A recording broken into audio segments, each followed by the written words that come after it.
everybody. Welcome. It's the VHS show. I'm one of your co-hosts. My name is Bill. With me, as always, is my good pal, Chris Roberts. What is this bringing me in shit? He's one of the most famous VHS personalities on the internet, as you guys know, of course. So I feel very privileged and lucky to have him alongside me here for the VHS show. So, well, I'll take that. Yeah, thanks, man. It's great to see you.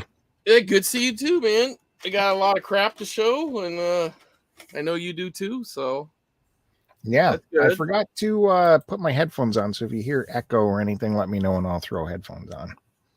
Not yet.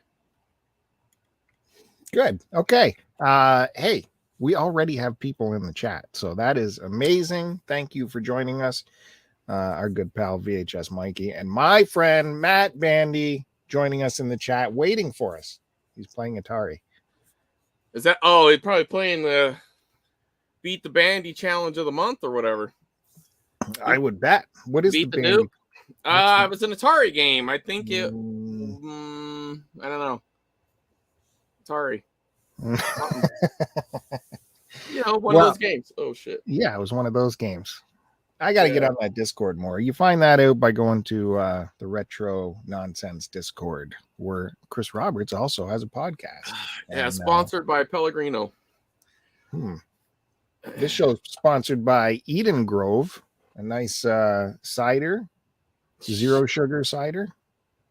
How is that even possible? It's a Canadian miracle. I mean, it sounds illegal. You're going to take the sugar out of the apples? We don't need to have sugar in everything. But how do you get the sugar out of the apple? It's a Canadian miracle. It's science. It sounds like garbage. I'm sorry, man. Yeah. All right. So, good to have everyone. Let us know in the chat if the audio or video is bad. Like, we got Chris Roberts here, and his picture looks stellar, which is a rarity. So fuck off. Hey, no VHS Mikey, that's not my fault. That was Bill. Bill was late. He was eating supper. I had a little late supper. He went back in a time machine, back into early 40s America, and he's eating supper. Now, again, I'll repeat myself because we talked off air, but supper defines it as the evening meal, whereas if you say dinner, that can mean anything from lunch to a snack to supper time. Maybe in Canada with your, primitive English skills, I guess, because you're part French or something. I don't know. But in America, we have dinner, unless you're a hick. Yeah, that's not part of the Queen's English. So hicks have supper. Y'all come for supper now. Well, God, I got so much stuff. I should take my camera and show you the latest hardware I picked up. You should. I don't know if any of the viewers have found out. Follow me on Instagram, it was probably on Instagram, on this Instagram, Midnight VHS. Picked up a Laserdisc player finally after so many years. So at the thrift store, no less. And it was like $14, so it was a good price. It's a good price. It did have a European plug on the end of it, though, so I thought I was screwed. But man, all you need is a little adapter, super cheap, and it converts it to North American hydro, and works perfectly. It's a Sony. I really like. It's got a cool door that comes down. It's a non-flipper, so it plays both sides. You don't have to flip it. Yeah, that's nice. So is mine. I really appreciate that. Like, that's so primitive. Like, why would they? I mean, I guess everything starts somewhere, right? But what a pain in the ass. You get, and the CEDs were like that too. You'd put them in, you'd watch half the movie, then you'd have to fucking flip them. It's like, dude, what is this shit? You had to put the other disc in for a CED. Yeah. The only drawback to my Laserdisc, as I found, it only has like a composite out, just RCA plug. That's it. And it's like their movement into digital, like high-end video output, and they don't offer anything more than what your VCR is giving. Yeah, but I mean, it came from Europe. What do you expect? Oh, it's a Europe thing. Maybe. So Anyways, it's a pretty slick machine. So, Dude, I mean, leave it to you that you saw that I got a laser disc player. You didn't want to be left out. You copy me every step of the way. You know, I get tapes, you get tapes. I get TVs, you get TVs. I get a laser disc, you get a laser disc. Maybe. Matt Bandy's asking, where is the video? Did I just do it on Instagram? Do you recall? Yeah, I mean, it was definitely on Instagram. I don't think you put it on Twitter. Or did I put it on our YouTube here? I don't think I did. I might have. I don't think you did either. You've been slacking on our channel. Yeah, I've been slacking on our channel. Sure. Yeah, I've been, man. But yeah, Bandy's got to get back on some socials because it was on Instagram and it was on TikTok, and yeah, very, very big. Yeah, we miss you, Matt. I mean, I understand where you're coming from, bro, but you know, come on, you got to pop in every now and then. I to be honest, I don't understand because Bandy could just ignore everybody except for me, and that'd be fine. I mean, that's true. He could block everything. I mean, if he was smart, though, he would block you first. That would just me. That'd be the first thing to block. You know the top checkbox where you can select all? Right. You do that, but delete everyone except me. You uncheck me, delete all, and then leave me on. And that's how you'll keep up to date. That'd be the worst feed. Can you imagine? Oh, come on. Come on. It's like, here's another Bob Dylan record. Other hardware I picked up. You see more TVs in my background? Yeah, looks good. I like it. I like the stack going there. Proud of you. Very dangerous. It might kill me one day, but well, it's beneath you at least. No, it's right back there. It can go. Yeah, I guess. You probably got a thick head. Yeah, so that's all there. It's funny. I just on Netflix. Did you see they did a docu-series on American Gladiators? I did. I haven't watched it, but I did see that. I had to watch it because I loved it as a kid. When I was a kid, all right, let's just say I got into some trouble, all right, and I had to do a little stint in juvenile hall, and one of my they called them counselors, but basically they're your guards. Was that lady? Her name was Dee, or she was one of the gladiators. Wow. Yeah, I think her name was Dee. It's something. I'd have to look it up, but I could find it. But yeah, I was like, what the fuck? She walks in all fucking ripped up. How come we don't hear that story on Retro Nonsense Podcast? That's a family show, Bill. Anyways, they were showing like clips of American Gladiators on a CRT, you know, as they do nowadays. And it was that very black stripe Toshiba back there that they used. Same as the one I got. That is pretty cool, dude. Yep. What about you? Any new big pieces of hardware?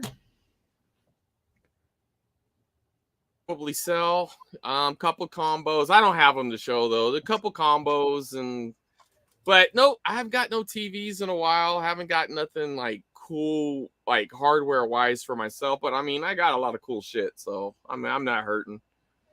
But I keep coming across these Panasonic. Like I'm gonna say, man, I don't know. Like you could compare a lot of them, but I'm talking about durability and like dependability. These Panasonic OmniVisions, I come across them all the time, dude, for like $2 or $3, $5, and I can't say no. What decks you're saying? OmniVision forehead. I don't know the exact model numbers, but you keep freezing on me. I'm freezing. Every now and again. It's okay. Turn off your doorbell. That's true. Actually, my kid did just come home. So yeah, you're talking about VCRs. Okay. Yeah. I keep coming across these. I mean, I'm stockpiling them to sell, I guess. But I was supposed to go to a sale event earlier this month, but I couldn't quite make it, or last month. So now I got this extra stock I need to say. Well, let me show you something. Let me start off with something that I know you'll like. All right, I'll tell you a little story, Bill. You want a story? Of course. Okay, I haven't even put this on any of the medias yet, but we did talk about it a little bit, but you can pretend like we didn't.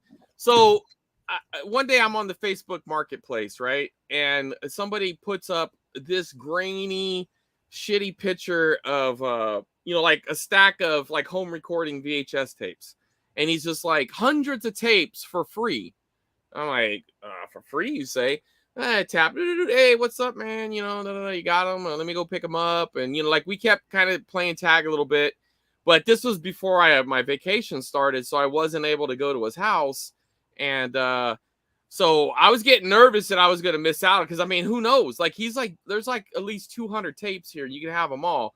So I tell him, listen, man, I'm not going to be able to make it for a couple days, but if you hold them for me, I'll just give you $20 for your trouble. And I know you just want to get rid of them, but just hold them for me, would you? Nice. And he's like, it's really weird. I'm getting really weird communication. It's not necessarily something he's saying, but it's kind of how he's saying it, the way he's replying. It seems a little off, right? But I guess he agreed to it. So anyway, that day showed up, and I happened to be in town. So I ran over there. And now let me give you another side story, Bill. Like, I've gone to some really sketchy pickups, okay? I'm talking like I've gone to a pretty ghetto gangbanger spot that I didn't realize that's what it was when I walked up. But when I answered the door, there was a dude with like a gun in his waistband and a meth pipe in his mouth. And I'm not even exaggerating. With tattoos on his face, neck. Who the fuck are you? Like all wound up. And I was like, oh, I'm here for the, offer up ad. And he's like, oh, okay. He seemed really cool after that. It was so weird. But then like these older gangbangers popped out of the house and they were going to go get some payback. I mean, it was like a whole side story going on that I was just trying to ignore. Didn't even flinch. All right. I was there for a mission and I got it done. I don't even know if I felt nervous. I mean, I was definitely, cautious, but not nervous. This pickup made me nervous, Bill. The only one I've ever been nervous. I mean, I've gone to a lot of sketchy pickups. All right. This one made me nervous. I show up, this guy comes out, he kind of meets me at my car, and it's in a, decent neighborhood. The house looks nice and everything. It was a quiet neighborhood, actually. And he comes out and he's like, I don't know, like tall and thin and a little disheveled and a little aloof with the way he's talking and everything. And I'm trying to kind of breaking him down a little bit. Oh, how are you doing? He's, okay, eh? He kept saying like A and shit after he said everything, kind of like you, except, a little more hick, right?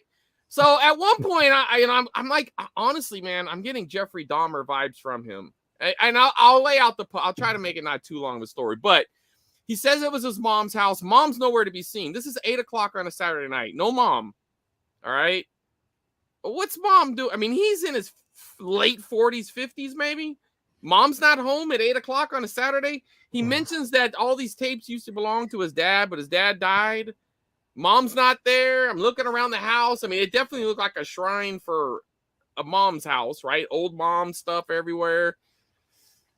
I'm like, damn, did he kill his parents? You know what I mean? Then at one point, he tells me this story, how there used to be these neighbor girls across the street and all these guys, he's like, my neighborhood is quiet.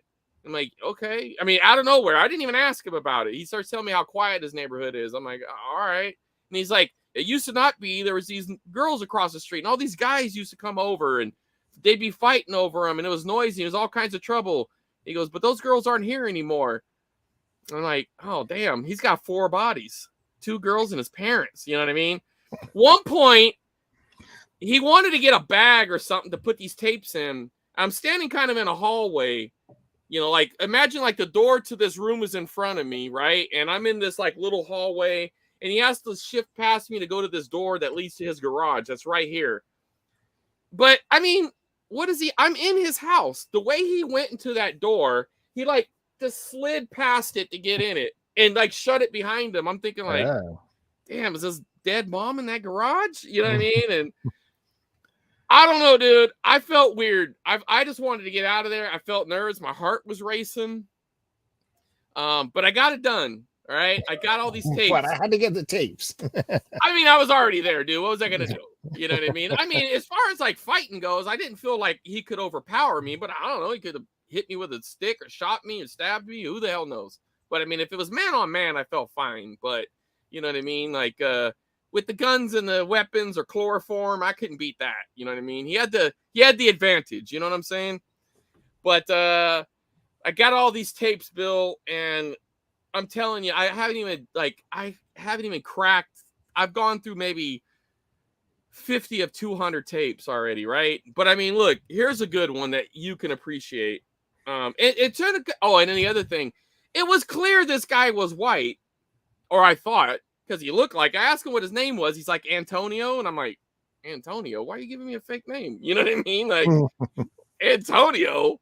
And then another thing that threw me off is he definitely had some sort of accent because he kept saying "a" and like weird, like he was a cross between like a Canadian and Sling Blade. All right, and so I asked him, I was like, how long have you lived here? And he's like, all my life. And I'm like, what? There's no way you've lived in Fresno your whole life and you sound like this. There's no way. I don't know what's going on with the Antonio. I did actually say fuck it and made a trip back to get a little bit more from him. And this time his mom was there. So he didn't kill his mom. I can't vouch for the neighbors or his dad, but he definitely didn't kill his mom. His mom was the sweetest lady. Come in, mijo. And, she was so nice. Unless they're a team, they could be a serial killer team, and that was the gift. But he was completely different. The energy coming off him was completely different. But then again, maybe he was nervous about me. Who knows? But anyways, look at this tape. So this is like a piece of it. And after I got him talking a little bit, he did say that his dad would pick these up at yard sales and swap meets and estate sales. I'm like, God, he was me. You know what I mean? Like, I could be Antonio's father. I might in the future go back in the past and make Antonio. I don't know. But here's one of them, dude. Check this out. So I got MTV Unplugged, right, with Aerosmith. Okay, on here, there's also Paul McCartney. And they're all unplugged episodes. So there's like a Paul McCartney and with the commercials complete. I can't remember who else is on there, but dude, this would be your gold mine, right? And I'll probably make you a copy of this and send it to you because I really think you'd appreciate this tape. It's really cool, dude. Especially the McCartney episode was pretty awesome. It was a trip to see Paul kind of still in his prime, like early 80s. Well, it wasn't prime, but late prime. I don't know, whatever. Second part of his career after Michael Jackson stuff. Mm-hmm.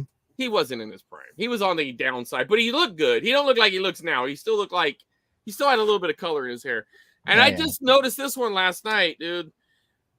And I'm not sure. Somebody bootlegged this concert, and I got high hopes that I was at it because it kind of looks like I have to really pay attention to it. But I think this is the concert I went to, but it's a Tool concert.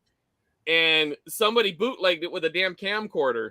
They snuck in a camcorder, and you could tell by the quality and everything. Yeah. But I'm like, what the fuck, dude? So that was kind of cool. But I mean, there's such a mix of tapes, man. There's like local history. There's, stuff like, and a lot of them didn't have any writing on them, so I had to go through them. But I mean, you got like Lethal Weapon with the, this is me writing here, but Lethal Weapon with the damn commercials. That's good writing for you. Oh, dude, my writing's always working good. On it? No. You got the space shuttle disaster, the whole thing. You got a Charlotte's Web. I mean, it's everywhere, dude. Beverly Hills 1993 episodes, like all in order. Like they were weekly recorders. You know what I mean? Like this is something that I know would get a lot of people. And these are completely full tapes too, dude. Fucking Full House, tape 8 with Arts. What year was the Tool show? Was what? The Tool show? What year was it? Early 2000s. So it was probably I took my son to it, so I think it was probably 2007, maybe 7 or 8. I have to. I mean, I'm not 100% sure it's the same concert I went to, but it sure did look like it. Yeah, it's got to be uploaded, man. Oh, I'm not opposed to it, but I got to figure out how to do it. I got some complications over here. So I saw this. It says Spider-Man on it, and I'm thinking like, man, this is kind of an old heavy tape. So this isn't like Spider-Man, like the movie, right? I'm thinking there's no way unless they re-recorded over it. But it's an old Scotch. I mean, this is definitely like late 80s because there's still like these hard plastic covers. They phased those out. I put it on. It's like my local channel. This is my afternoon cartoons. And they actually, at one point, they put this on like at 3:00, and this was like the 70s version or late 60s, 70s. 60s, yeah. Yeah, 60s Spider-Man. All the commercials are there. A lot of them are local commercials, but they hit home with me. But then there's a couple Silverhawk episodes on here too. Like sometimes they let it run a couple shows.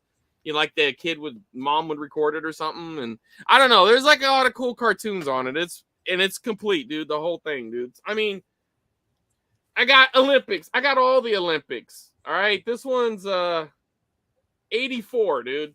August of 84. Complete heavy full tape, dude. And I don't even know what's on. I mean, I looked a little bit. I got the Dream Team 92 Olympic stuff. It's over there somewhere. Star Trek. You want Star Trek? I got Next Generation original recordings. And I got the original Star Trek. It ain't original recordings, it's syndication, but you got Close Encounters with commercials and Battle of the Beyond the Stars. I don't even know what that is. Man, that should be uploaded. Totally. Dude, I'm telling you, dude. It Battle of the Stars? Well, it says Beyond the Stars. I don't know if it's a movie or if it's that one thing. I don't know. But dude, like as far as like the local history goes, Bill, I got this, dude, that says where is it at? Oh shit. Was the 84 Olympics in LA? The 84 Olympics, were they in LA? I think they might have been. That sounds right. Oh, here we go. All right. So this one, okay, so what do you think this is? 84 Olympics was in LA. What do you think this is, Bill? If I showed you something that said Blow Up 85. Well, there's a movie called Blow Up. All I don't right. remember what year it was from. It's where someone sees a crime in photos and keeps blowing it up to okay. Well, to see the evidence. I wasn't aware of that movie, but being that it was, you could pop me down the regular thing. Oh, well, being that it said 85, I was thinking like maybe this was like an MTV concert or something. You know what I mean? Like a special, or I don't know. So I put it in, and the first thing I noticed is like there's this giant.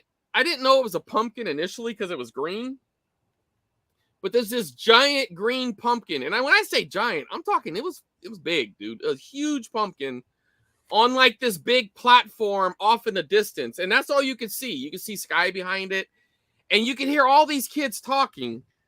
Like it almost sounded like canned talking, right? Like it didn't even sound real. Mm-hmm. Okay. And I'm like, dude, what the hell is this? So I can hear all these kids talking, like hundreds of kids talking at the same time. I'm like, here we go. We'll give you the, I think this is the newscast after. But it turned out that it was a local school. They were doing like a science thing, right? And then the news comes out to record, like show it all. I don't know how this is showing up on the TV, but there's all these kids out here. This is the news clip after, like, I guess mom recorded it. So all these kids were all dressed up. They're having this big ceremony to blow up this pumpkin. They were out there like protesters to not blow up the pumpkin, obviously all in jest, right? But look, here's the pumpkin. I don't know how good this is showing up, but boom, it just exploded. Anyways, that tape's a little too bright for this recording, but it's just so cool, dude. It's just hardcore like news right there. But it's just like this snapshot. The name of the school is Edison Computech. All right, this is a school that recruited me. I didn't go to because it was kind of in the bad side of town, and I thought, I don't really want to go to that school. I probably should have went, but they recruited me to go if you had like based on your test scores and stuff, right? It was like back then it was like Apple computers. They were teaching you on those. They were teaching you how to be a nerd, right? I ended up not going, but anyway, but I know the school. I'm very familiar with it. And then I found another one, Edison, the motion picture. So I put this one on. This kid's going around with a camera, recording all his classmates, right? And doing these impromptu interviews with them. I mean, it's just like this snapshot of 1985, dude. It's such a great piece of art. You know what I mean? Like art. We'll have to go through my college tapes someday. I don't know what else to call it, man, but it's just like, all these kids with their, working on their personalities and the way they're dressed. You're seeing your members only jackets. You're seeing the little gloves that people would, Michael Jackson gloves. Like, there's all this random crap going on because of the time, and it's just awesome. At one point, the guy forgot to turn on the audio, and they're skating, and I'm like, oh, dude, that is so dope. Like, that would have been so cool with the audio, but there's just this kid skateboarding, and he's like recording them. But the funny thing about the blow up thing is, in the first part before the news, when it's the actual event, so after they blow it up, you can hear the kids, like whoever's in charge of the equipment, they're going over to the recording device, whatever it was, and they're trying to show it off or shut it off, and you can hear the kids arguing about it. No, hit that button. And so the kid hit the button, and then so it goes off, but then it like comes back on because somebody hit the button again. And it's like, it has like such a found footage vibe. It felt like I was watching, what's that? The one that was all POV or no, Blair Witch Project. Mm-hmm. It felt like a Blair Witch Project thing because they did it like 4 times before it finally went off. And then it kicked on. And this is what makes it the nerd of all nerd tape. Okay. After it went off, it kicked on to what was on the tape originally. And what do you think was on the tape originally? You just had a guess. Just one nerd guess. Oh, the movie. You're wrong. No, it's TV shows. It's Star Trek. The original Star Trek episodes were on here. And then so you're watching that for a little bit. And thanks, Mikey. I appreciate the kind words. You start watching it a little bit, and then that's when the news kicked in. But then it goes back to Star Trek after that. So somebody grabbed their prize Star Trek tape to record this event on it. And it is so great. The biggest heartbreak, though, is there's another one. It's out of reach right now. But it says Computech Rat. And I was like, oh, dude, what is this? And I put it on, and somebody recorded all this Mexican TV. It's all Spanish on it. And I'm like, oh, what a fucking asshole. So somebody recorded over the Computech Rat, which broke my heart. But these two, man, like, this is like such a cool part of like Fresno history, What could have been? I don't know if I would have been there in 85. I surely wouldn't have. It probably would have been, you know what? Maybe it would have. I think I would have been I could have been in this. In some Mandela effect, I would have been on this tape.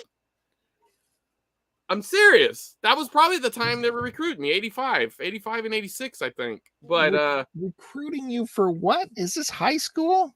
No, junior high. You have to be invited. You have to like qualify for the school. Junior high. What's that? Grade 7? So 6th, 7th, and 8th. And you recruit grade 5ers? Like how? Yeah, you don't need an energistic transfer. You can just go to it because it's a technical school, I guess. No, they would recruit you. Like, I don't know how they do it now. I'm pretty sure it's still that same way now, to be honest. I think it's like recruitment only. Like, you can't just go to Computech. You have to meet a criteria. Like, you have to have a certain grades and to be able to. How can you tell from 11-year-olds? Because we do California achievement tests every year. They're called CAT tests. I don't know if they still do the CAT test anymore, but you would take these tests basically, and those test results would be school records, and I guess they would pass it along. I don't know if you hit a high enough score, and I did. So I don't know what to tell you, man. Well, good for you. Well, I didn't go, so wasted opportunity. I could have been Bill Gates or something. I could have gave you your vaccine. You could have got that Apple money. I could have. Apple. I could have. I could. You never know. I mean, in a different parallel universe, I did. Well, anyways, what's that? Nothing. Go ahead. Oh! My No, kid's I can't. yelling at me. No, we'll just let you do that. This is entertaining. All right, I'll just go through a couple more tapes because I might as well, Bill. Let's just watch Bill. Look at him. That's parent of the year right there. Dad of the year. Just like, leave me alone. No, it's not a high school, Matt. It's a middle school. Well, yeah, that'd be funny one day if I show you my college tapes on here, because we had to produce commercials and stuff. So we all starred in each other's commercials and newscasts, and I'm sure it looks pretty wacky nowadays. Yeah. So look, you like the jerk? Bam! Broadcast with commercials. I think that was ABC or CBS. Now that's got some good alternate lines. I know they all do because they had to redub because the cuss words and everything. Top Gun and Christmas Vacation, which is cool.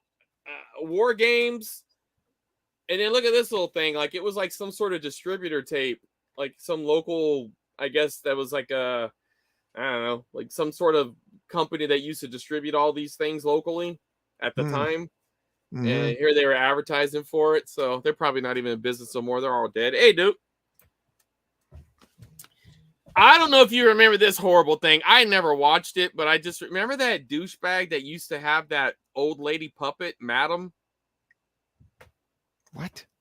Okay, in the 80s, there was like this. I don't know who knows what this guy was, but he was a weird dude. Bye-bye. And he used to like sit around with this old lady puppet.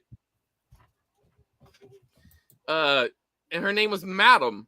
And he used to be on all the shows like Johnny Carson and all this shit. So they made a damn show around it. I don't think it was like a national broadcast. I think it was more like a syndicated show, but it was called Madam's Place. Look it up. It is so cringy. This whole tape is full of it, dude. If you see a tape like this, like this is old. Like this is mid 80s TDK tape. What does it say? Yeah, 1980. This is a 1980 TDK tape. Yeah, we got to get that up on the channel. Yeah, you want Madam's Place on the channel? You got it, dude. Yeah. And then what collection would be complete without a full broadcast tape of Highway to Heaven?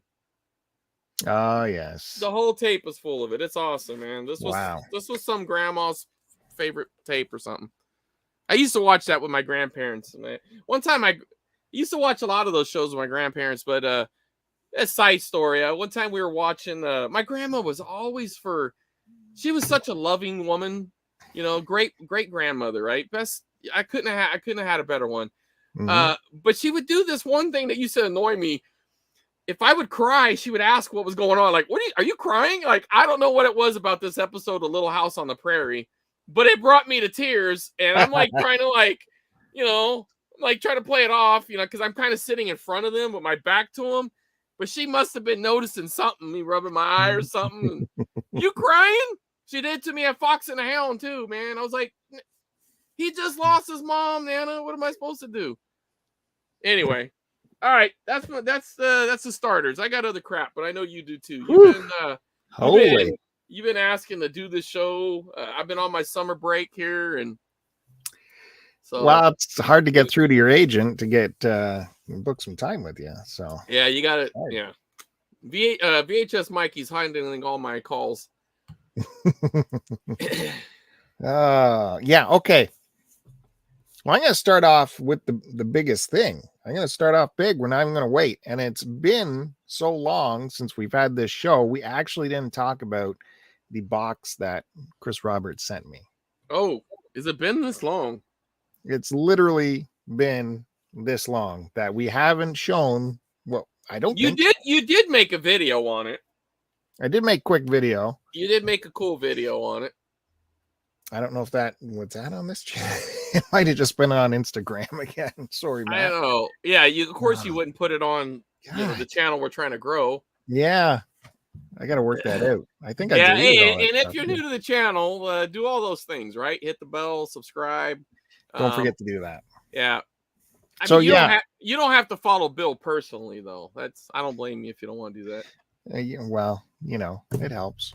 Yeah. Chris Roberts, the goodness of his heart, sent me a box all the way from that side of America, California. West Coast, man. Past the mountains. You got to go over mountains. Oh, a lot of them. And I'm actually in a bowl. There's a mountain range all around me like this. Yeah. I mean, we carved roads out of it, obviously, but yeah. Sounds like where they send all the prisoners. Well, you're not that far off. Yeah. I mean, it's rough around here, Bill. So yeah, this guy sends me a box of tapes of the goodness of his heart, and full of goods too, good stuff. So I'm just gonna start with the best. You got a problem with that? No, that's how you're supposed to start. Start with your. You know what? Sometimes you want the grand finale, but I've understood that you're actually supposed to start with the heat.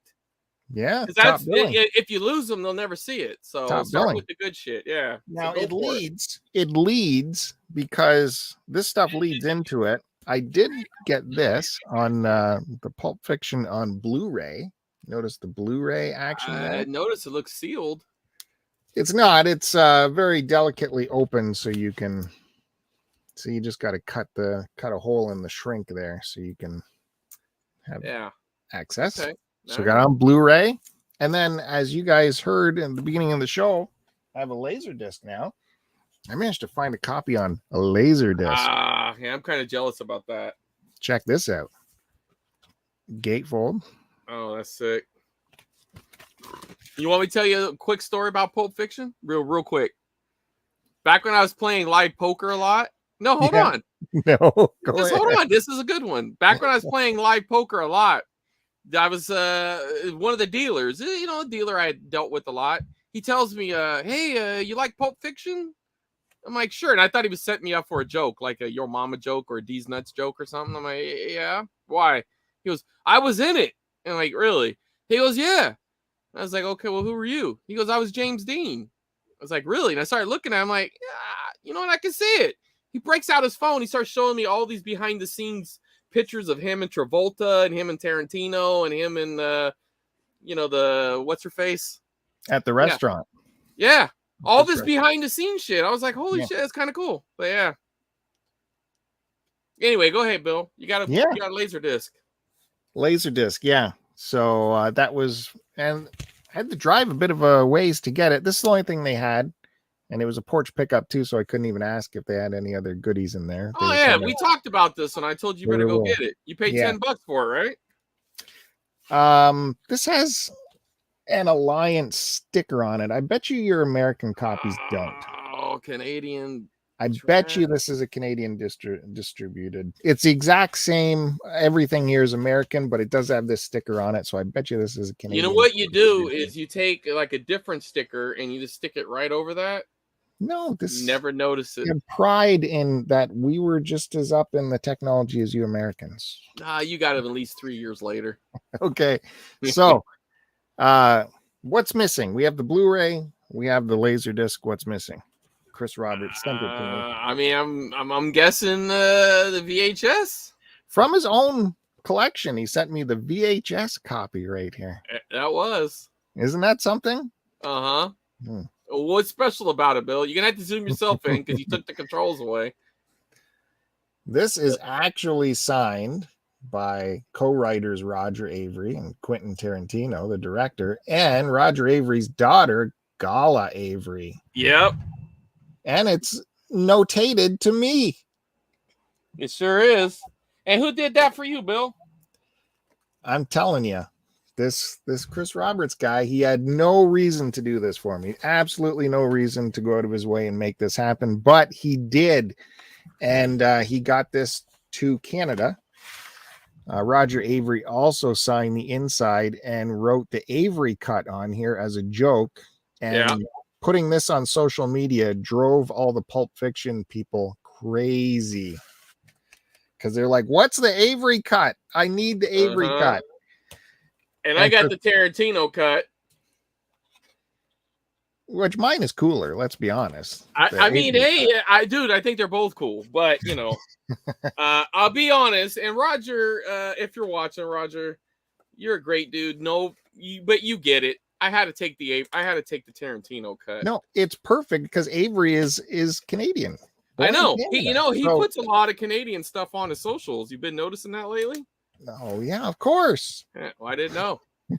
So it's kismet that this copy arrives in Canada, and thanks to Chris Roberts, thanks to Gala, who took it to these gentlemen to get it signed. You'll notice mine has way more hearts than Chris's, Yeah, is it though? She knows. She knows. There's 2 there. There's 1 there. How many you got? You The don't. same I don't amount. want to. I don't want to show them all because I Yeah, don't the want to same embarrass amount. you. Uh-huh. Chris has his in a plastic, but I don't know how Yeah, I want know. to do this yet. You got me spooked about that. You talk Yeah. about maybe it could rub off, but it is permanent marker though, so I don't know. Yeah. I've But had that before where like it could pictures stick up to against it. glass, you lose the Yeah. ink. Yeah. You know what? You got a good point. It's a good point. So I don't know what to do with it, but it's just up on my shelf and it's in the basement. So it's not in the sun. It's not in anything that'll harm it. So it's just beautiful piece of the collection. I really can't thank you, Chris, enough for making this happen. Well, absolutely, you know what? He didn't have to do that. He could have just got one. It was totally his idea. Yeah. Anyone else would have just done their own. Anyone else would have just done one. I appreciate you saying that, but honestly, the real thanks goes to Gala because she's the one that made it happen. I brought the tapes. I asked her to sign them, and she was so generous. Yeah. And I think I talked about this when I showed my tape, our last episode, but I asked her to sign them. She was a little, kind of like a little embarrassed to buy it. And I'm like, no, you're the heart and soul of the podcast, and that'd be great if you signed it and signed one for my friend Bill. And she goes, I'm gonna do one better. We're recording tomorrow, and I'm gonna take it and see if I can get Quentin and Roger to sign it. And I was like, well, you got to sign it too. Like, make sure you sign it too, because there's 3 people that make that show run, and she's one of them. And Gala's awesome. And Video Archives podcast, of course. Absolutely. Well, it goes without saying. Everybody knows the Video Archives podcast, but they're great, man. I love the show. Me and Bill are super fans, you know what I mean? And it was really cool to meet her and to be able to have something that, like that. I mean, I'm sure there's other people with signed Pulp Fiction tapes, but I don't think there's anybody that's got this. No, there's man. 2 people that's got this. And I really think that, and even if something happens down the line where somebody gets it, we got the first ones. So these are first prints. But you know what? I will say, I was going to actually try to pick you up a copy if I didn't have to. But as I was packing the car, getting everything ready to go to sell at this event that I was meeting Gala at, I happened to notice there was a Pulp Fiction in this box. And I'm like, oh, dude, I gotta see if she'll sign it. And then I'm like, I gotta see it. I gotta have a second tape. I gotta find, I was thinking for you, I was like, I gotta get, if I'm gonna do one, I can't do that to you. So, which would have been, so I had this, in my deviant mind, right? I wasn't gonna tell you that I got you, and I was just gonna send it to you. But, and which would have been really cool. And I part of me regrets not doing it that way. Just the month or whatever it took to get to Canada, you'd have been stewing that I had this tape. Oh yeah. You know what I mean? But I was too excited. You know what I mean? When she told me she was going to do that and took the tapes, I had to call you on the way home to tell you about it. But it was incredible to hear about it. And even when you told me and you said it's in the box, it's now being mailed, all that time, I'm still like, I always think of the worst, right? I'm right. Like, well, it's lost. Not happening. I'm not even thinking that I'm getting it. It's never going to arrive, folks. And then sure enough, it arrived. So that was cool. Thank you, sir. Again, I can never thank you enough for being that unselfish. I'm glad it arrived safely before supper. That's awesome. There was some other stuff in the box. Yeah. Let's see here. We're got some Grateful Dead movie on VHS. I bought you that last summer. Yeah, and we agreed on a price for this too. Like I would send you money, and then Chris Roberts said, "Do not send me any money." So no. That's ridiculous. This is the type of guy he is. So another great Chris Roberts moment. It's just cool to have this on VHS. Of course, watch the Blu-ray version. You need full surround sound for this concert. Well, absolutely. But you know what? You could be chilling in the basement, getting some stuff done. You can pop your tape in, have a little background stuff while you're working or doing your thing, Mm-hmm. Or just have it on the shelf, whatever, you know what I mean? And I think you showed this on the show, and I said, you should throw that in my box. And so you did. I did.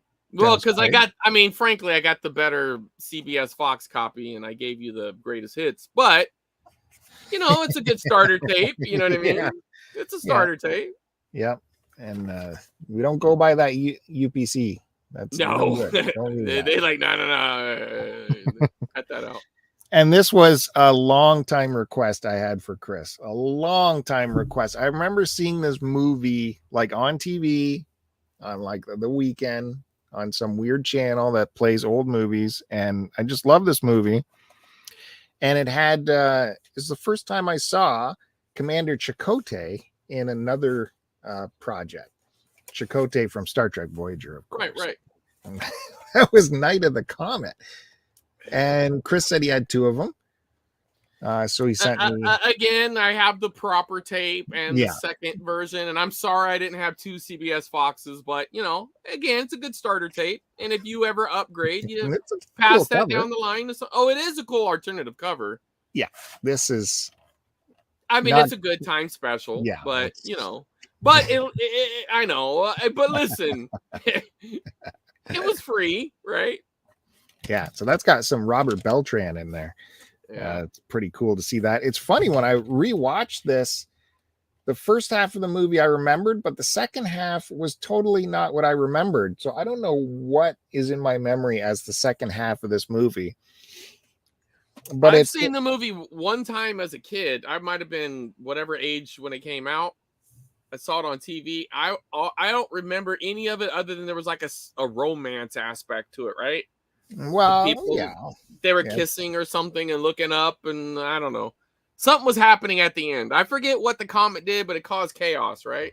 Oh, the comet wiped out anyone who was not in a steel box kind of thing. Oh, I see. So everybody died, and there's only these survivors that last. Yeah.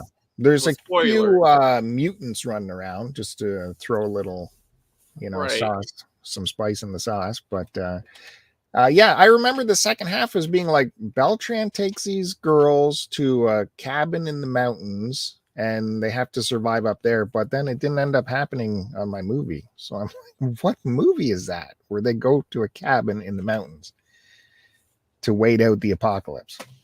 Cabin in the mountains to wait out. I don't know. You definitely mixed 2 movies. Says, Mikey dropped one of those Yeti mics right on his foot. Now, hopefully, we can catch footage of that happening to Bill. It's on there. I installed this myself. It's on there. And you know what I like about this? We have a fixed camera, not like that bullshit you did when Kevin, our good friend Kevin, when he busted his head and you just was a jerk and you cut away and we didn't get to see him cut his head open. You know how gold? We could have been playing that for years. I know. We would have been that would have been your viral video you've been looking for. We could have chopped that up and put that on TikTok. Oh my god! Now Chris did send me magnets and stickers of you're supposed to spread a couple of those around your town. His trademark stuff. I've been looking for a good spot. You just can't put these anywhere. You're not going to put these at the Tim Hortons. You need somewhere good to put that. So magnets and stickers. That's pretty good. And that all came in our copy of Stuck on VHS magazine. Which both of us are featured in that. Yeah, we're acknowledged in here. Our submissions, for our submissions. They show all the stickers from tapes, and there's a good article in here. You know what? Lunch Meat, the fact that Josh put the stickers, there was one specific sticker I sent that means the world to me. It was my neighborhood rental store. The lady, I've told the story before, but Edna's videos, which says Roy's Esquire, because that was she took the store over from Roy, but she eventually changed it to Edna's videos. But live on beyond, you know what I'm saying? Like, there's people in other countries, in Canada, that are seeing this across the globe, wherever these magazines are going. Warms my heart, man. It don't mean nothing to any of them. It's just a stupid name to them, but to me, it means so much. You know what I mean? So I appreciate that being in there. Yeah, go ahead if you haven't already picked up one of these magazines. They're not. I think they're $10. Right, and I think they still have a few of that left. And every now and then he might reprint them. But there's such a fun thing to look through. If you have any, if you're watching this, you like VHS, and you probably have, good fond memories of, the going to renting tapes and all that when you were a kid or a young adult. So, you definitely want to get into that, man. It's cool. And for me I needed Chris Roberts to send this to me, because for me to order it and get it across the border was insane. Now, I don't want to disparage the company, but it's not them. It's just they send it, whatever media. They don't send it media mail. He sends it standard first class mail, I believe. And to send that to Canada is probably $20 or something, or $15. Well, with the exchange, right? This $10 magazine would turn into like 45 for me. So. Well, you're right. 10, 20. Yeah, that's not, wow, 45. That's insane. Yeah. But I'm going to be honest though. It's worth it to me. It wouldn't be worth it to a lot of people, but that particular version, I would have paid $45 for it. You know what I mean? But the original, man, like, I wish he would reprint it, but I don't think he ever would. The first print, because that's the second supplement. The first print, which isn't within reach, is a hardbound book. And I would just say, man, Josh and the Lunch Meat crew over there, they put a lot of attention to detail in those books, man.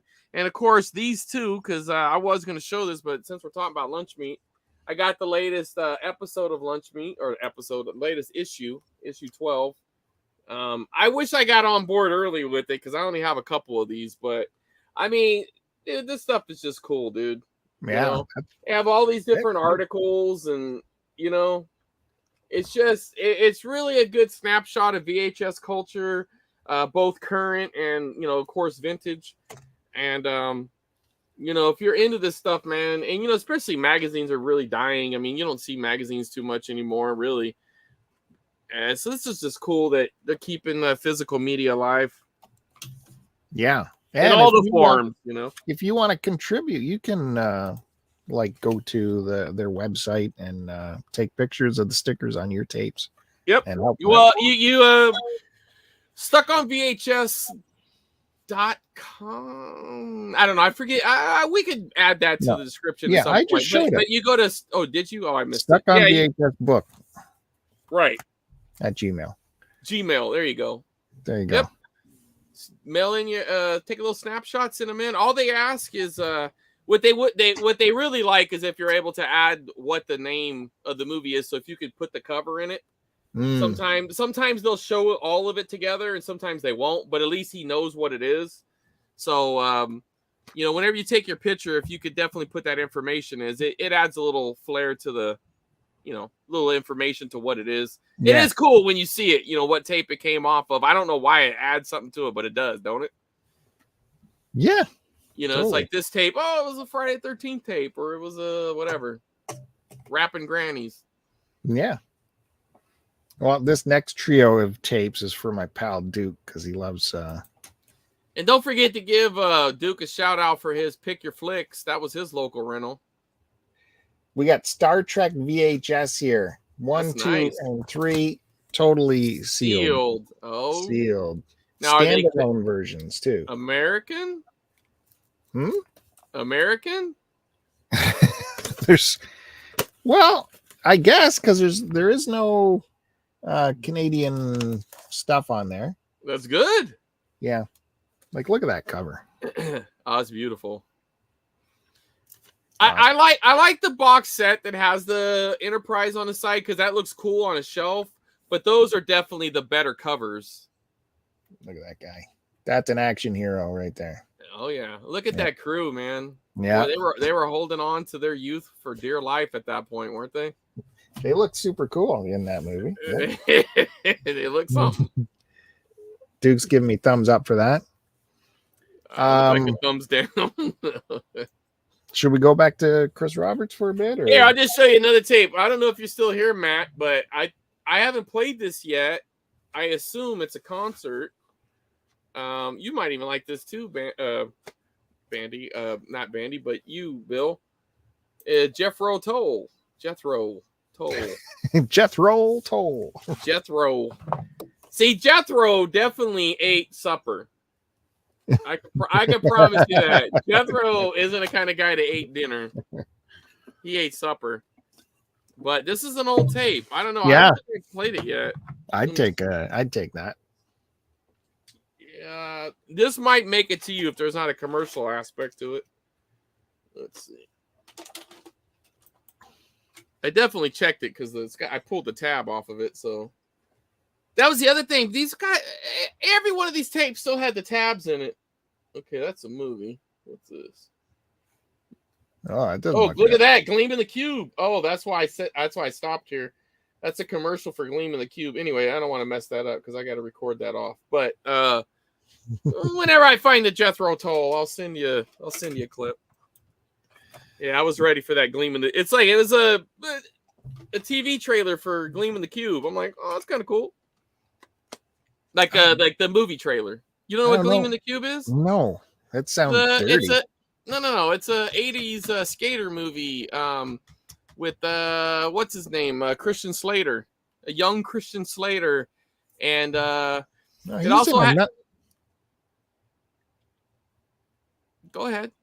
I thought he was in another skater movie. No, he's in Gleam in the Cube. There was Thrashing. That was another skater movie, but that's not Christian Slater. That's some other dude. But Gleam in the Cube is a Christian Slater movie. It also has Manny from Scarface. You know, the guy that banged Tony's sister and got shot in the gut. He also made his television comeback on Breaking Bad. He was the cartel boss. Right. Yeah. He's like the detective or something in it. Yeah, Tony Hawk is in it too. It's cool, dude. It's a cool. I mean, is it a great movie? No, but at the time it was awesome. And it is if you watch it as a kid or if you can appreciate 80s culture, especially skate culture, you'd like the movie. It's a cool watch. Yeah, it's got a little crime in it, and it's, Come on, show me more stuff. Oh, all right. I got this first print of The Omen 2. Look at that. Oh. Magnetic. That's pretty cool, huh? That's what magnetic logo is that? Is that like a later? No, this is early shit here, buddy. It's a 1978 release. 1980. It's a 1980 release. 78 was the movie. 1980 tape. I don't know. Maybe they upgraded the logo a little bit, but yeah, I thought they had a different logo. Magnetic. No, I think because look, here it is here. Maybe this could be their second version, but it's definitely a first print tape though. Yeah, cool. Where'd you find that? I got it from another Matt, a friend of mine I met at he's connected to Be Kind Video in Burbank, California. Me and him vended at Whammy. We were right next to each other. I freaked him out because I had lost my voice. I got went hoarse because we were yelling and stuff at a concert or whatever. And he for sure thought I had COVID. And I forgot that I actually had took a COVID test before because I earlier that week I was sick and I was exposed. And anyways, I had the results, but it wasn't sick. I actually just had allergies and stuff. And I was nervous because I'm exposed to so many people. Anyway, when I got home, I remembered because I could tell one point we were talking. He's like, "Hey, are you feeling okay?" I'm like, "I feel great, Matt. I just lost my voice." And I explained to him how. And all right, see you later, Matt. Anyways, I made Matt nervous for about 2 hours. And anyways, when I got home, I sent him the thing. I said, "Listen, dude, I forgot I had this on my phone, but look, I'm negative. You're good." He's like, "Oh, thanks for telling me, man. I appreciate it. I'm sorry." But anyways, Matt hooked me up with that. He's a cool dude, man. He's really cool. I don't know if I showed these last time. I got these for $1 a piece. I got The Shining and Fargo. Little Blu-ray action. You like the Blu-rays, right, Bill? Well, yeah, they're still very acceptable. Yeah, I mean, they're not your 4K, and all that stuff. But, I mean, let's be honest. 4K is going to be obsolete soon. Well, you're still getting your high def, and some Blu-rays actually still have they have a Dolby Atmos tracks on them. The odd few. At some point, I got 2 unboxings we could do. I even forgot what this is. I think this came from Lunch Meat. Oh. I forgot. I ordered this a couple. I don't know. It's been sitting at my house for a while. I haven't opened it. And then I got this special edition 20th anniversary of A House of a Thousand Corpses that I haven't opened yet. Holy Jesus! And it's got the digital code on here, so I can give that away. That seems like it was just 5 years ago. Yeah, I know. When I heard 20 years, I'm like, man. But it's like 2003, so. Yeah, this is a great movie. I mean, it's not for everybody. I can admit that, but I felt like this was part of bringing horror back. It was like this, the Texas Chainsaw Massacre remake. You know, those two were hit like bam bam right in a row, and I felt like they brought the edge back to horror. They pushed away all the.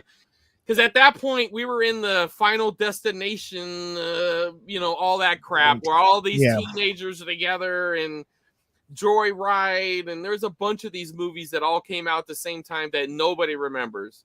You know what I mean? Even though, like, Scream probably brought the slasher back, but then it got taken away again.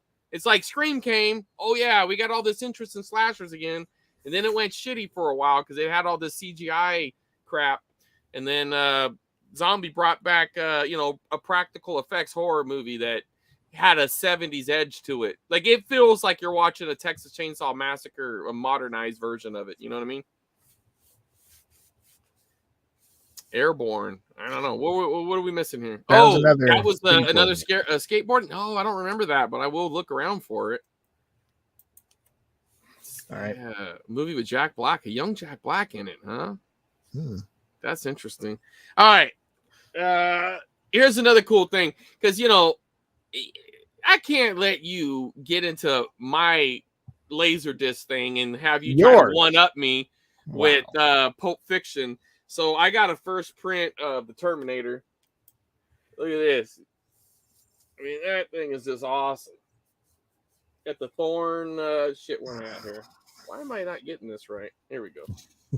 I'm trying to not make it reflect on the Thorn video. I mean, I just love the simplicity of it. You know what I mean? Like, it ain't got no gatefold like yours or anything, but, it's nothing to show in there. Anyway. It's still pretty cool, man. Look how cool Laserdiscs are, man. You get this giant cover. It is awesome. Well, now let me show you the... Now, these I got for free. A local friend, we'll just call him Bob, even though that's like his real name, but we'll pretend it's his fake name because he wants to stay anonymous. So Bob called me up one day and said, hey, man, I got this box of Laserdiscs, but they're water damaged. The covers are, but you can have them. We had a trade, or I was going to pick something up anyway. And I was like, you know what? Fuck it. I'll take it. You never know. I might be able to pull something out of it any good, but that's good. I did actually salvage a couple that were good, but they're without a reach. But these two, they're out of reach. But these two are haggard, but I had to keep them because of what movies they are. So you got your Full Metal Jacket.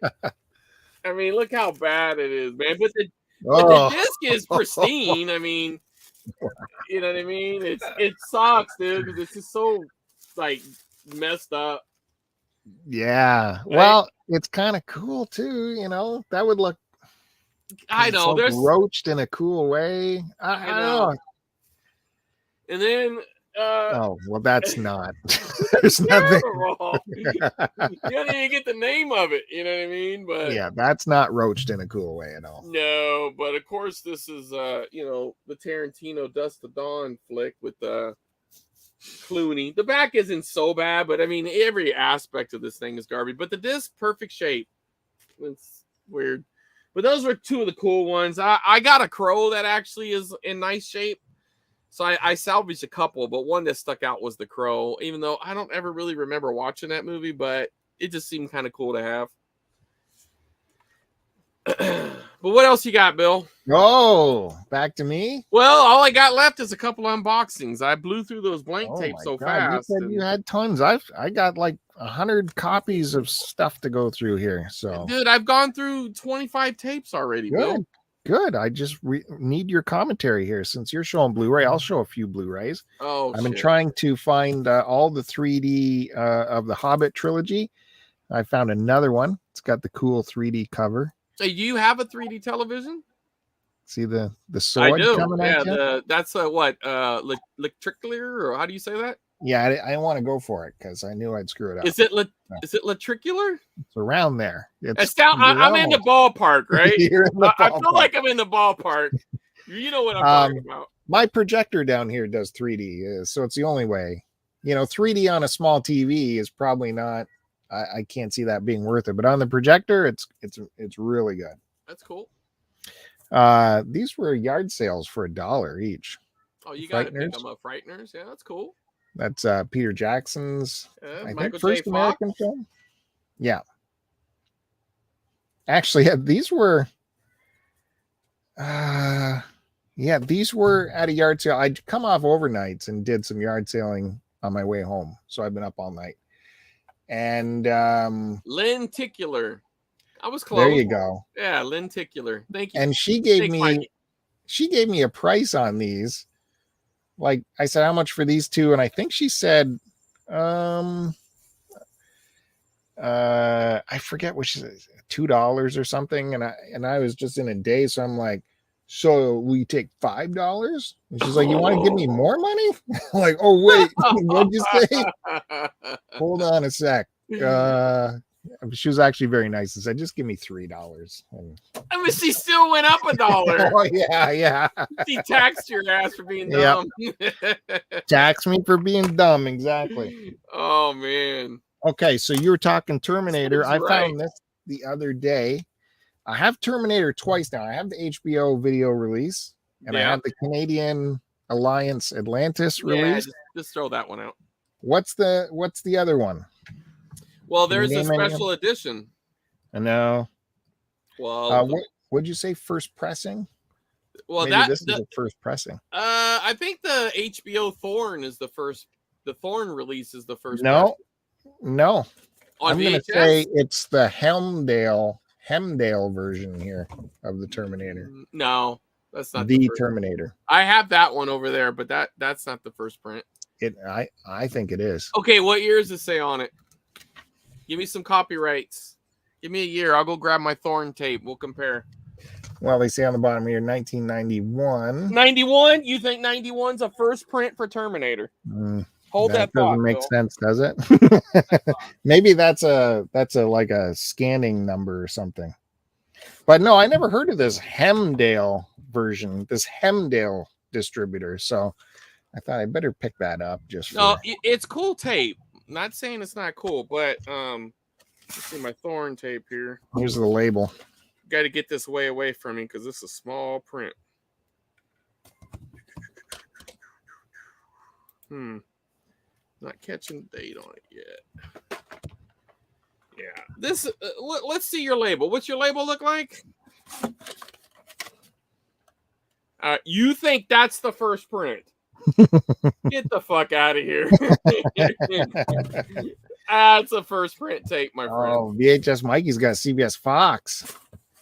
I don't have that CBX Fox, a good one too, but this Thorn tape, brother, with the clamshell. Woo! Got this at a thrift store for 50 cents. Cut box is what you're saying. No, this isn't a cut box. Thorn tapes came like this. So he's showing a cut box, folks. This is not a cut box. Thorn tapes came like this. This is the way they released. Any true collector knows what I'm talking about. Don't pay no attention to him. He doesn't know what he's doing. Okay, and this is another double. Let me grab my original up here. Don't look at my bum while I go up. Oh, we're zooming right in on your ass. Been eating a lot of that poutine. So here's my original copy of Ghostbusters. Oh, that's clean. CBS? No, it's no. RCA. Yeah. Columbia House. The RCA Columbia, whatever. Like that. Looks pretty good. Then I saw this was at the art sale too. That I spent too much money at. That I spent wrongly too much money. And this copy of Ghostbusters. Look how clean that sucker is. They got nothing. No words on there. Yeah, that's different. I don't think I've ever seen the one on my right. Your left. This one. I've never seen that. That's got to be Canadian print. I don't know. There's the back. That has to be a Canadian print. That's cool though. That's a cool variant. Now I have, I'm not quite sure where it's at, but I have a 2-pack of Ghostbusters that has that exact same Columbia House vibe to it, but it's a 2-pack with 1 and 2. Well, I got a Be Kind Rewind. Yeah, that's pretty cool. There. Hold on, Bill. I can't hear you. So as well with that one, before he comes back and I can say it, they had Ghostbusters 2 there. And this one is the Columbia version. So it does match up with my... Right, but there is an outer sleeve to that those two slip into that you're missing. I could grab it, but I'm too barricaded in right now with this TV over here. I'll knock. Yeah. I'm barricaded in. I can't reach it. But there's an outer sleeve that those two slip into. Oh, the Columbia ones. Yeah, those two slip into an outer sleeve. It's pretty cool. Well, I don't like. Are you sure? Because the spines are different. 100%. Dude, it's over there. Please don't make me get it. There's a TV here. There's a big pile of tapes in the way. I will knock so much stuff over right now. It's over there. Just trust me. It's a 2-pack. Okay, so I gotta, which one do you keep? Oh, the one on your right. This one? Yes. That's the proper one. I like this one. It's got. Why not? Okay, well, first off, why can't you just keep them both? Why we don't have room for that. Well, then you get rid of the generic one. This is the deciding factor. What you do is you check the dates. You keep the oldest one. There's no way that's older than those other two, the Columbia. There's no way. No chance. That's a re-release, I'm sure. I'd bet money on it. Now, did you see the little clip I put out of this beta tape I found? The house with the long shadows. Yeah, beta tape Bill. Yeah, from Canon release. Yeah, that's cool. Look who's in this movie. I know. Heavy hitters. Dude, those are the 3 biggest classic horror icons. Who gets bigger than those 3 guys other than maybe the Dracula dude and the Frankenstein bro? But I mean, those 3 guys right there are the top. And of the top. Desi Arnaz. Oh, Desi. Oh, dude, I gotta watch that just to see Desi try to play it serious. No, but look, it's Desi Arnaz Jr. Look how small they made the Junior. Oh, that's garbage. You can barely see the Junior. Little Ricky. Yeah. So, and then it opens up like that, and that's we do have little insert, little ephemera, huh? Price list of the going rates of tapes. Oh shit. Yeah, so very interesting. The MGM UA video cassette collection. I thought the prices would be more, but some are down to $49.95. I think the most is $89. No, there's a $99 one here. Yeah, dude, back then it was outrageous, but you got to think about the time though.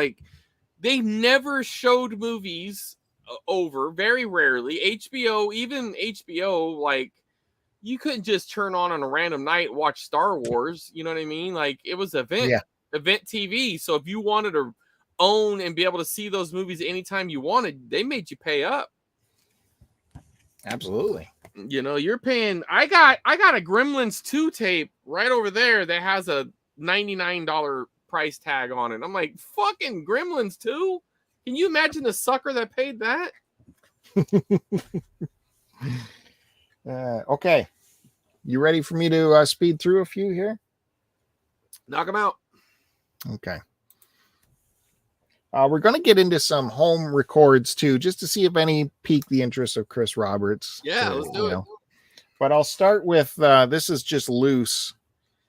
I don't know what this is. Gordon and Smith present Stun. I don't know. Any idea?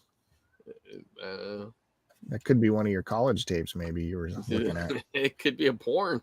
The corn. I know. Sorry, you're not supposed to say that word, corn. That could be corn, dude. Okay. Oh, another loose one. Turtles cartoon here. Pizza at the Shred. Is that worth keeping if it's loose, you think? Or should I? I mean, if you're talking money-wise, no. But if it's something you want to watch, then sure. But I'd probably ditch it. But wait, there's more. There's a homemade label on here. So they might have taped over this. Oh, yeah, you better check that. It's possible. What does it say? You need to get the glasses out, magnifying glass? Oh, it does say Ninja Turtles. Oh, yeah. Yeah, some people had that weird OCD, right? Yeah. Okay. Land Before Time 4. Depends on what it's recorded off of. I mean, if that's a tape dub, throw it in the garbage. Well, Family Channel. And the Sting is on here too, apparently. Oh, I'd check that out. You might get some commercials. Oh, this I did a little video on TikTok, I think. This was Andy and Julie's wedding. Do you remember that? They had a wedding singer. Yep. So that was great. That's a great tape. Remember, some people might think that I made fun of Chris for looking at old wedding tapes, but I know you called me a pervert or a creep or something. I believe you called me a creep. Oh, I think this says Mrs. Doubtfire. We don't know where it's from though. It's too bright. Nothing on the inside.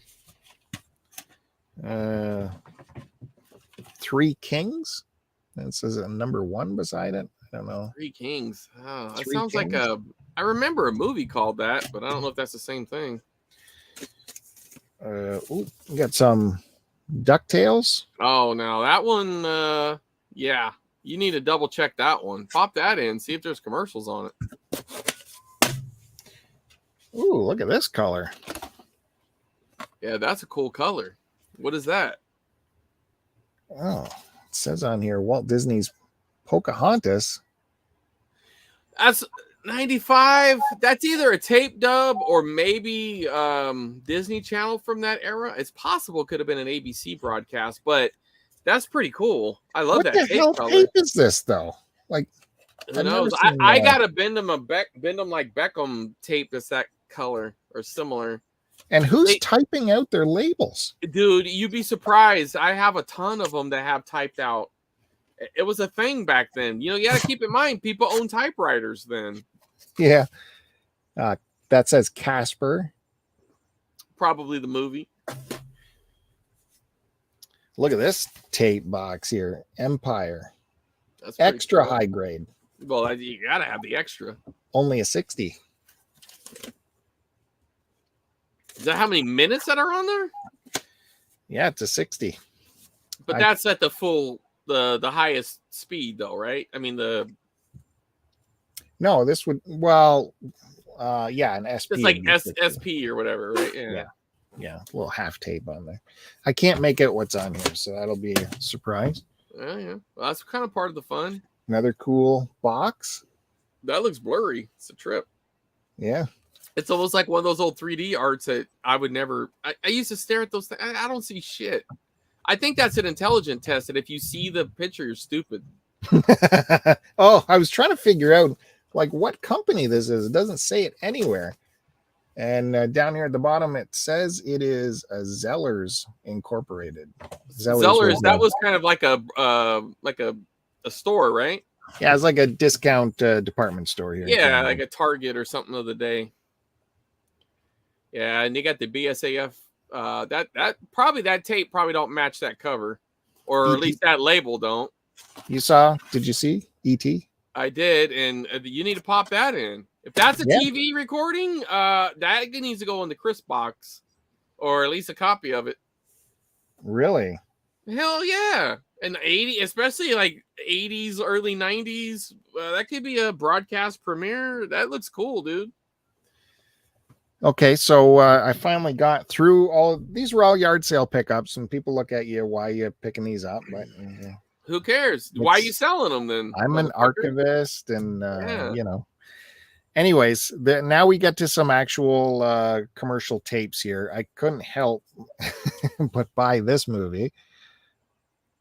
Lusty Men, well, I mean, because that's what you're thirsting for. But this is a classic movie, The Lusty Men, with Robert Mitchum. So there's nothing weird going on there. It's just strangely called Lusty Men. Did lusty mean something different back then? I don't know. They're like cattle. Is that... Also, real quick, R.I.P. Mikey's wedding tape. I'll pour some out for your wedding tape, buddy. But I also love that it's the Interglobe Media. Yeah.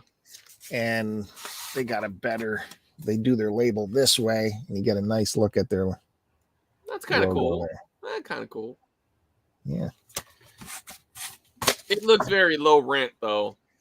I mean, I'm being honest. And Donald Pleasance, Peter Cushing in another Interglobal tape, Land of the Minotaur. Oh, look at that fucking Minotaur. Yeah, just look at it. Wow. That's just a dude with a bull head on, isn't it? He might have the hooves, probably, huh? The legs. There's oh, the man. Yeah. You know what, though? That's a cool look. That'd make a cool tattoo, Bill. You should get that a neck tat of that logo. Put it right here. Yeah. Right here. It'd be dope. This guy doesn't do tattoos. Put a little edge on. You don't got no tattoos, Bill? No. Not even a Bob Dylan tattoo? No. Oh, dude. I'm not going to brand myself with someone else's brand. That's crazy. And then put your own brand on there. Crazy. The Haunted Lantern. All right. I've never heard of it, but see? They're like that doesn't mean anything. I mean, it's different. It looks like an Asian flick, right? Yeah. Is that a kung fu movie, maybe? I don't know, but it's from Asia distributor. It's probably a kung fu. No. It definitely has a horror edge to it. Something weird going on there. It is Asia Pulp Cinema and recommended for mature audiences. Oh, you might see some Asian boobs. I love it. I'm pulling all these tapes that even the infamous Chris Roberts doesn't have. Infamous. And you have a copy of Baby? Baby? Yeah. Do you know what Baby is? Is that no Baby? Baby? No. Secret of the Lost Legend of Baby? Is that the elephant or the dinosaur? It was the dinosaur, right? Yeah. Yeah. I remember that movie. I do actually have a copy of that somewhere. You know what? I actually have a copy of that recorded off TV, but they edited the commercials out, I think. I do have that somewhere. So I popped it in. I was looking at it. I was like, holy shit, that's that Baby movie. Canadian thrift prices. All right. Well. Yeah.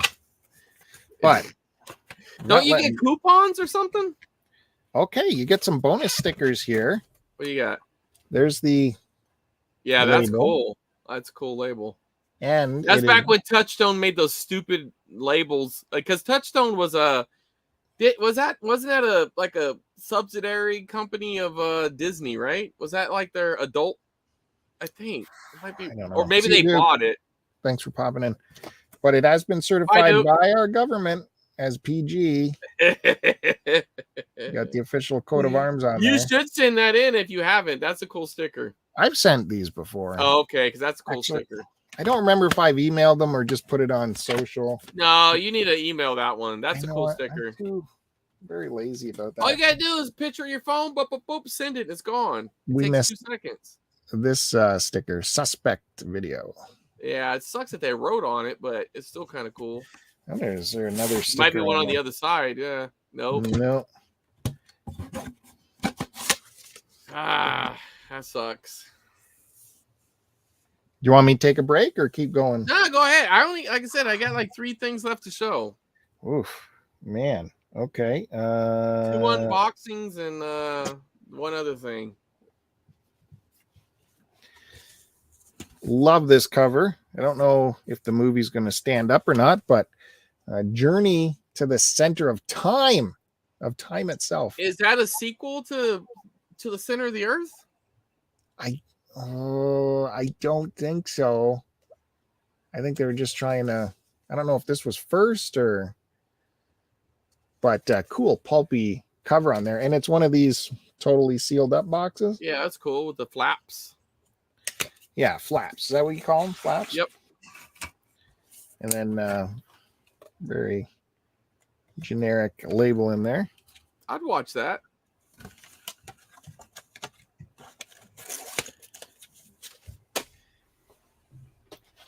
I might have showed that before. My Mom's a Werewolf. I don't know, but that's cool. Mm-hmm. Throw some Blu-ray action, more lenticular. Lenticular. Because we know how to say that. We knew it all along. We were just testing the audience. That's right. Oh, okay, good. Now we're getting to the fun stuff here. Have you seen this from Canon? Castaway? Have you seen this one? Maybe. It's kind of is that like the Blue Lagoon? Hold on. Yeah, because they've done this movie a couple of times, right? This is like two people, they get shipwrecked. The one chick's a prima donna, and he's kind of like this dude who gets shit done, and then they end up falling in love or whatever. Yeah. Kind of, but this is a different take on the shipwreck thing. This guy and this woman, actually, it was his idea, but he put an ad in the paper because he wanted to be left on an island for a year, and he wanted a woman to participate with him. And so a woman, very good looking woman, responded to the ad, and sure enough, they went away for the full year on the island, and she was naked for most of it. He tapped that ass. I watched it. It was actually good, man. It was good. Castaway. Look for that. Oliver Reed, who you know from the Who's Tommy, that movie, and Amanda Donahue. Whew. Man on. And the Fat Boys. I like that movie. I No, you know what? I almost said I went to the theater. I did not, but I rented that the second that came out on VHS. I have 2 copies of it around here. I'm going to sell one, but I'm looking at it right there. Well, this is ultra weird, ultra rare, because the price stickers and the Blockbuster sticker are under the shrink. Well, they just re-shrinked it. Yeah, that's a re-shrink. I get that, Sherlock. All right. Well, don't act like it's that big of a deal. That's just a re-shrink. It's got to take everything away from me. Yeah. How about some Alvin and the Chipmunks? Go to the movies? Dude, I actually want that tape. That's dope. That's Robo-Monk. Robo-Monk, exactly. Yeah. Yeah, that's cool as hell. I got around here, I think it's right here. I got the Nightmare on Elm Street one. Go ahead. Alvin did Nightmare on Elm Street? Yeah, it's like a Halloween tape. Let me see. I think it's Nightmare on Elm Street. It's something like that. Go ahead. Keep going. Okay. And I pick up my Charles Bronson whenever I find it. So I had to pick this up. Messenger of Death. Yeah, I like that movie. Or I did. I don't know if I still do, but I was a big sucker for Bronson. Oh, my God. Come on. Now, this looks awesome from the front. You got your Canon, right? Right. Here. And you got media. But then if you go on the back, things start falling apart there. On the back. There's that Canadian stuff. Well, look at this crap. It's got everything. Video treasures, HGV, and then they still throw the Canon on there. Big Canadian flag. They killed it. And then inside, it's a short play tape with a just screened Messenger of Death on there from HGV, Canadian distributor. But I didn't have this Bronson one yet, so I might as well. Okay, it's not technically Freddy, but it's Trick or Treason. But I feel like they have. I could be wrong, but I felt like there was some sort of spoof in it. I don't know. I could be remembering it wrong. Like they copied some horror stuff, but probably not. Yeah, because the target audience shouldn't have seen Nightmare on Elm Street. Dude, they made fucking Halloween costumes for 5-year-olds. What are you talking about? Okay. Hey, real quick, before we go any further, since we were talking about Ghostbusters earlier, I just happened to find my childhood copy.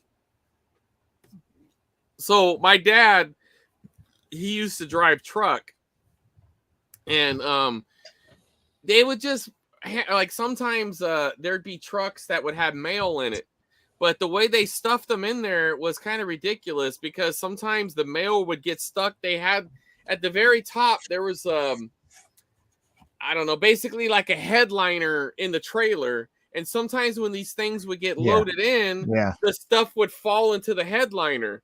So every now and then he would go in there with like a broom or something, like poke around and see if there was any weight in it. And one day I happened to be there with him, and he's like looking around. I'm like, what are you doing? And he's like, oh, sometimes there's mail up in here. Sometimes there's stuff. And he's messing around. He goes, look, there's something here. And he's like pushing it around, and he pops it at the end. And this thing falls down, and I catch it, and I pick it up, and it's Ghostbusters. And I just almost shit because I was like, we own Ghostbusters. Like, that was like such a cool thing. We had got some, but my brother must have watched this tape 1,000 times.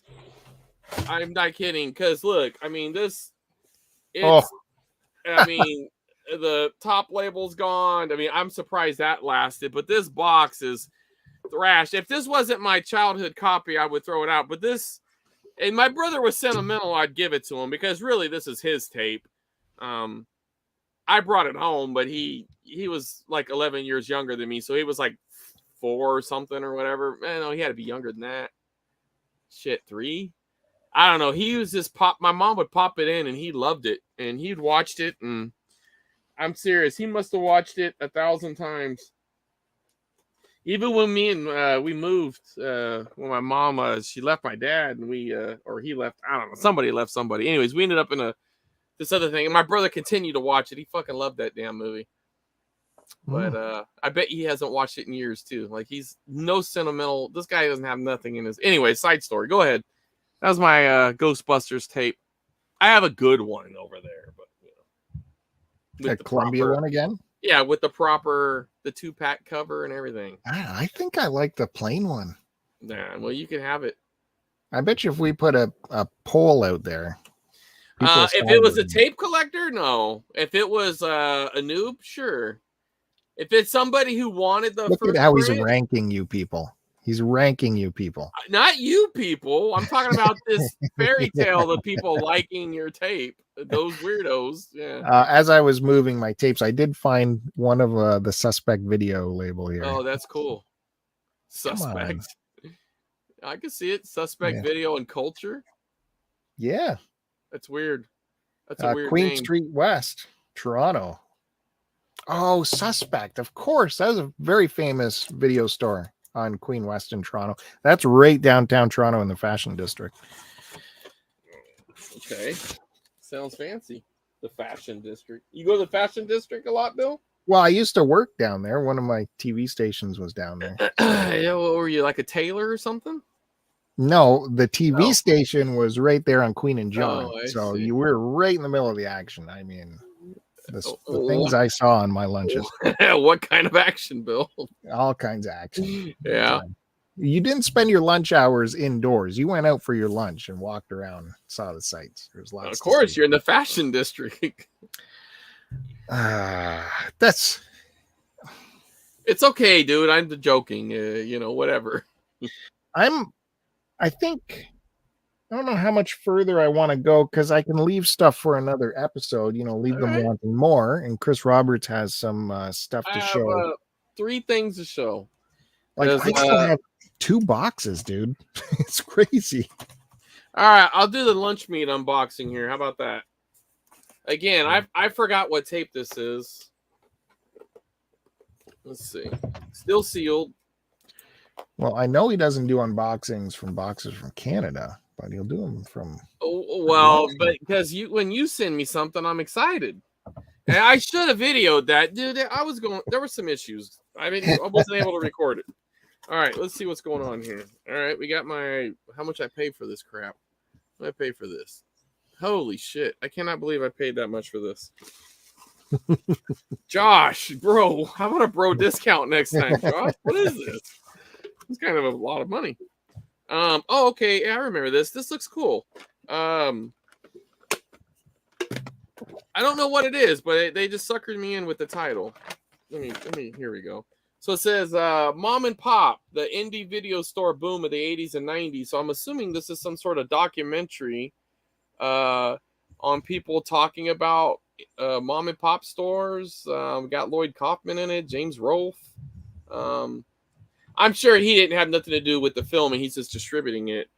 Lunch Meat is, but yeah, he's got his logo on there though. That's pretty cool. No, that's a great idea if it's done right. Yeah, for sure. It's probably a glorified YouTube video, but I don't care. It looks cool. I don't mean nothing by it. I don't know. I haven't watched it yet. It could be cool as hell, but I'll pop this in later and I'll give you a review. So there's an unboxing. What? That's the only thing in the box? That's all I bought. What else you want? You want to see the bubble wrap, or what do you want? I want to know how much you paid for it. I paid. Guess. What do you think I paid for this? Go ahead. If you nail it right on the money, I will send you something. How about that? With shipping? Or just the tape? With the shipping. I'll even help you out. The shipping was $5.50. Wow, that's cheap. Okay. But I still feel like I might have overpaid. I don't know. How much do you think I paid for this?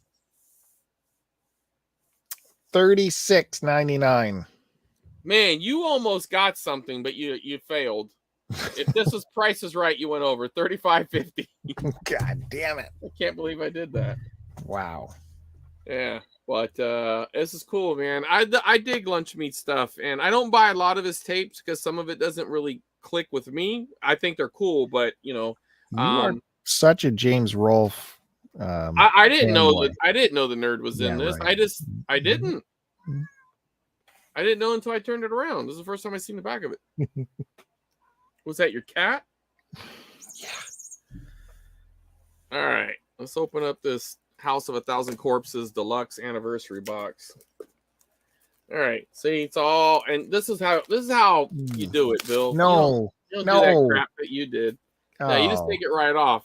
Because see, then you got stuff like this on the back. I don't want that back there with a barcode. What you do is you just slightly take this off because there's that weird glue that doesn't tear anything. Boom. Look at that. Then you get to see the full art. Yeah, that's what better. Would you rather see? This crap? Okay. Yes. I didn't know that was the paste on deal there. Right. Yeah, but I mean, I'll maybe I could keep this. I'll see, but I'm definitely keeping this. But here, you open it up. Oh, look at this. So it's got it's got an art book. Oh. Or maybe these are, I don't know. Maybe they're just cards, but that's sealed. I'll deal with that later. And let me see what else we got. Oh, look, we got a little poster action here. What happened to the pictures? These? Yeah, you froze. Oh, it's sealed. There's nothing to show. I mean, I can open it, but I'm not going to open it yet, Bill. Come on. I might not open it. Look, and here's a poster. Here's a poster. Not really. I'd rather it be realistic, but that's cool, I guess. Yeah. Well, it matches the rest of the artwork. Here's a book. Here's an actual book. So that's kind of cool. It looks like it's got a lot of set stuff in here. That's pretty cool. I will say, even though if you really held me to it, I'm going to say I like House of a Thousand Corpses better than the sequel, Devil's Rejects. But I prefer this version of Bill Moseley, though. And not this version. I prefer the Rejects version of him because in this one, his character was supposed to be an albino. So they had a real pasty skin to him, and his hair was kind of thin and ratty. When in Devil's Rejects, they tweaked his character a little bit, and he looks way more menacing and cool in that one. So I prefer Moseley in the second one. He's a little more edgier, but I prefer the first movie, though. Anyway, and then here's the Blu-ray. So there you go. And there's a digital copy here, and I am a man of my word. So if you stuck around, or if you're catching us on the replay, and you want the digital copy, here you go. I'll leave that up there for a couple seconds. Screenshot, do whatever you got to do. It's all yours. And it comes with double discs. That's cool. Oh, I was going to say, is the artwork reversible, but it doesn't look like it. No, it's not. No, But I love it when they do that. I do too. A lot of times though, it's weird because I got a lot of Blu-rays that have the reversible artwork. A lot of times I prefer the original though. Like I think the new stuff is cool, don't get me wrong, but I typically leave it on the original artwork. Yeah, but this is a great movie, man. I mean, especially if you're into the genre. I mean, I get it if you're not, but and I know it's a little divisive with fans and everything of horror fans, but I think it's the shit. I got a reversible to show you that they did a better job on the reverse. Let's see it. Oh, you ready? You ready? Yeah, go for it. Oh, I hope I didn't wreck it. Get out of here, cat. Come on. So Inherent Vice on I gotta make this. You better flip it. I tell you, you gotta redo the controls, buddy. And it did have a slip case, so you get this cover anyways. All right. It's a pretty good movie. You should check it out. Okay. Good old-fashioned private investigator movie, you know. Yeah. P.T. Anderson. There's the cover. So I'll show you the reverse. Oh, there's the hole with the back, you know, that crap. Mm-hmm. Oh, should I show you up and do my own code? Go ahead. Why would you show me up? You're helping the fans. Okay. The viewers. Let's not say fans because that's presumptuous. Get a little closer. No. Get it back. You didn't know. That was good. Look at Beta Tape Bill, man. He just does not really want you to have that digital copy. He regretted it instantly. Look at it. You can tell he's like, oh, I could have downloaded that. He's going to beat you guys to it. You never know. The download could be a 4K version, too. Mm-hmm. Well, if you want that movie, you guys better just stop the video now and download it because I can see his wheels spinning. He's regretting his decision. Okay. You ready to see the reverse? He got caught up in the moment. Look at him. Look how cool the reverse is. I mean, it would mean more to me if I knew the movie, but that looks cool, though. Yeah, I think if I knew the movie, it'd mean a little more to me. But yeah, that's pretty cool. I think that is so much better than this. Well, the fact that you already have it, you should leave it like that. Yeah. You know what I'm saying? Because you've already got the cover. It's a cover and a cover, you know? I like it like that. That's cool. Oh, yeah. I've never seen him. How old is it? Oh, it's not that old. In the 2000s, he made it. Like, it's not that old. Who's the director? P.T. Anderson. What else has he done? All kinds of stuff, man. He's name one. Just name one. Name one. Magnolia. Still Magnolias? Yeah, Steel Magnolias. Sorry, I interrupted your Would you interrupt? No, there's no moment. All right, here's my last thing. So I have not done much any hunting this summer. But I happened to find this at a estate sale. At first glance, I knew something was off because this Family Scott brand isn't a brand anymore. Now it's just called Scott's. They changed the name. Oh, yeah. It's not called Family Scott anymore.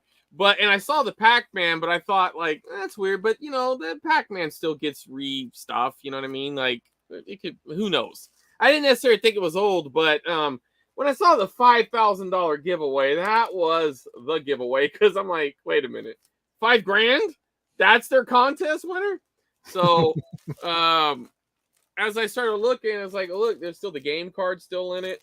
And this thing's completely sealed. And then you go on the back and then you start to read and it's like, so there was 4 people got $5,000. 8 people got an Atari 800 computer with Pac-Man. 48 people, which I think is other than the $5,000, obviously. This is a prize I wouldn't have cared about that computer, but this you got an Atari system with Pac-Man, so that would have been pretty cool. You got 48 people got that. 100 people got the Coleco tabletop Pac-Man, which I would have been happy with that too. And 484,966. I don't know. It must have been the price because I don't know how they came up with that random number. Got a free bag of toilet paper. So And then look at this contest, dude. So this contest started in 1982. It lasted for 2 years. Look at this. You had to get it in by 84. This is an 82 contest. A You had to 2-year wait 2 years. contest. You had to wait 2 years. Well, I mean, it was just open for 2 years. I guess they thought it would take 2 years for all the stock to get bought. But I imagine mean, if you entered it and you had to wait 2 years. no, I don't think that's. I don't think that's what it means. I think it just the contest is open for 2 years. All the prizes could be claimed. I think you just had 2 years. I'm assuming. But it'd be one draw, wouldn't it?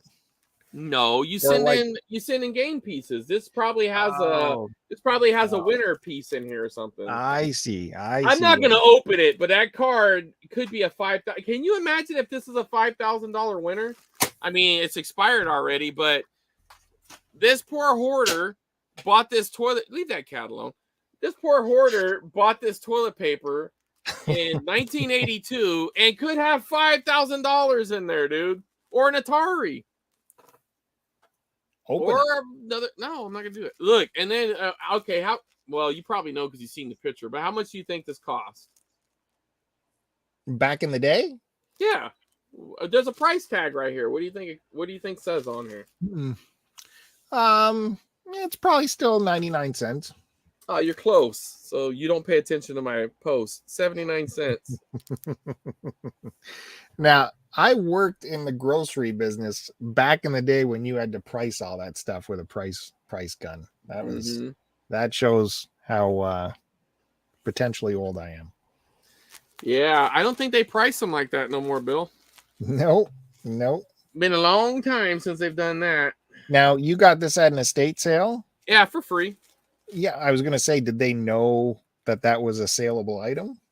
Or they looked at me like I was insane. Yeah. They're just like, dude, what? I'm just gonna leave now. We're good.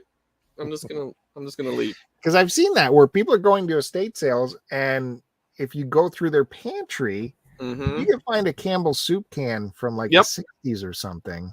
And that's gold. Worth, and especially like pop culture items like this.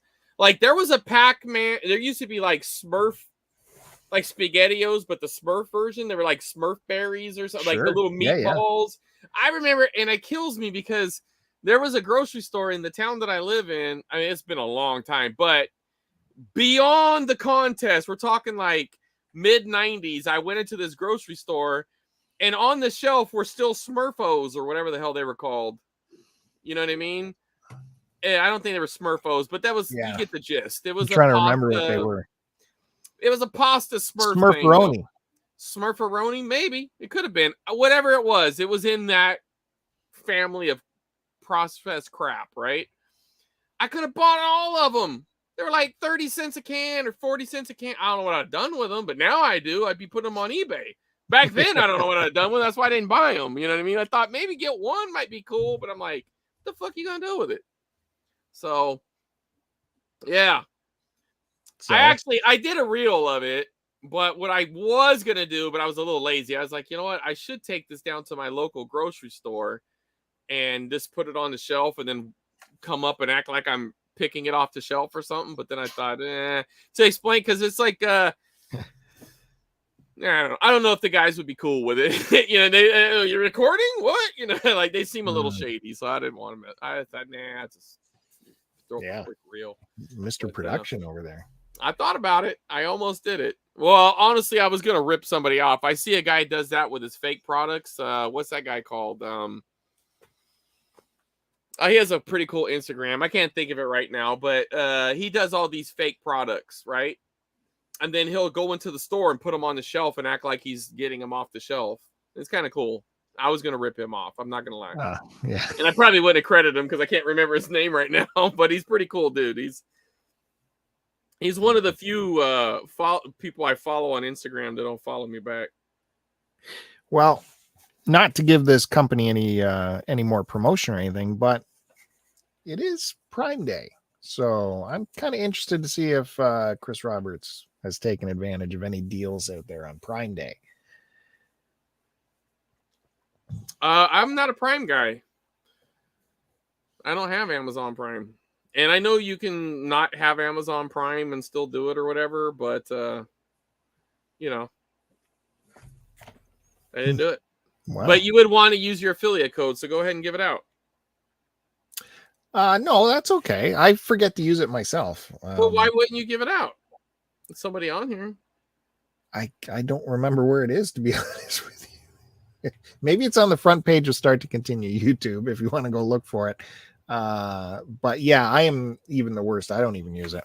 But I did order. They have a lot of stuff on sale. And if you are shopping for Blu-rays or 4Ks, so they have they put out Casablanca in 4K, and I already have it in Blu-ray, and you just think, how much better can it be? And then you look up reviews, and the guys doing the reviews are like, you wouldn't believe how much contrast is now in the 4K compared to the Blu-ray, and the blacks and the whites and the grays.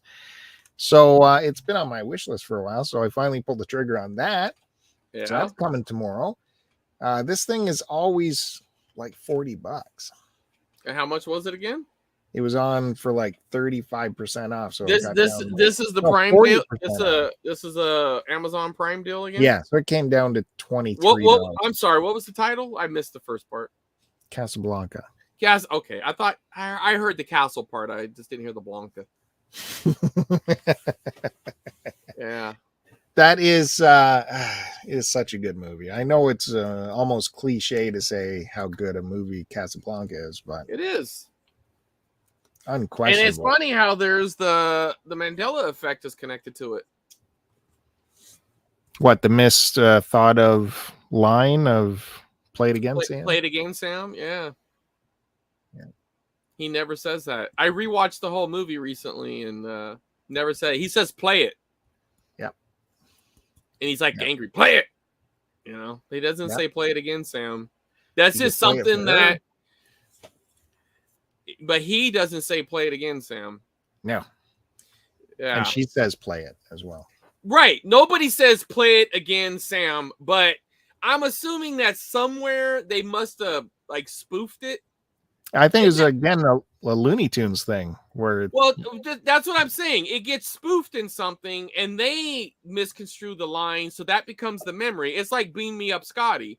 They never said "Beam Me Up, Scotty" in the movies or in the TV series. Never once said "Beam Me Up, Scotty." But I specifically, I think it was like a Saturday Night Live bit on it, and they said "Beam Me Up, Scotty." But I used to remember the bumper stickers. Because my dad used to go to this auto parts store that had all these bumper stickers. And while he was, looking at boring ass auto parts, I was going through the stickers and the shirts. And they always had a Beam Me Up Scotty sticker. And I thought that was just the funniest thing. And now it's so stupid. But, at the time, I thought it was really cool. And anyway, yeah, Beam Me Up Scotty. Shit, this is only 2 hours long? I thought it'd be a little longer. I think Derek screwed me over. Derek? Only 2 hours on this thing? No, I'm just joking. Well, we did it today. We went through quite a bit of tapes. I hope it wasn't too tedious for our viewers. But well, this is one of those shows that you jump in and out. Later on, you pop it on, watch the rest, fall asleep to it.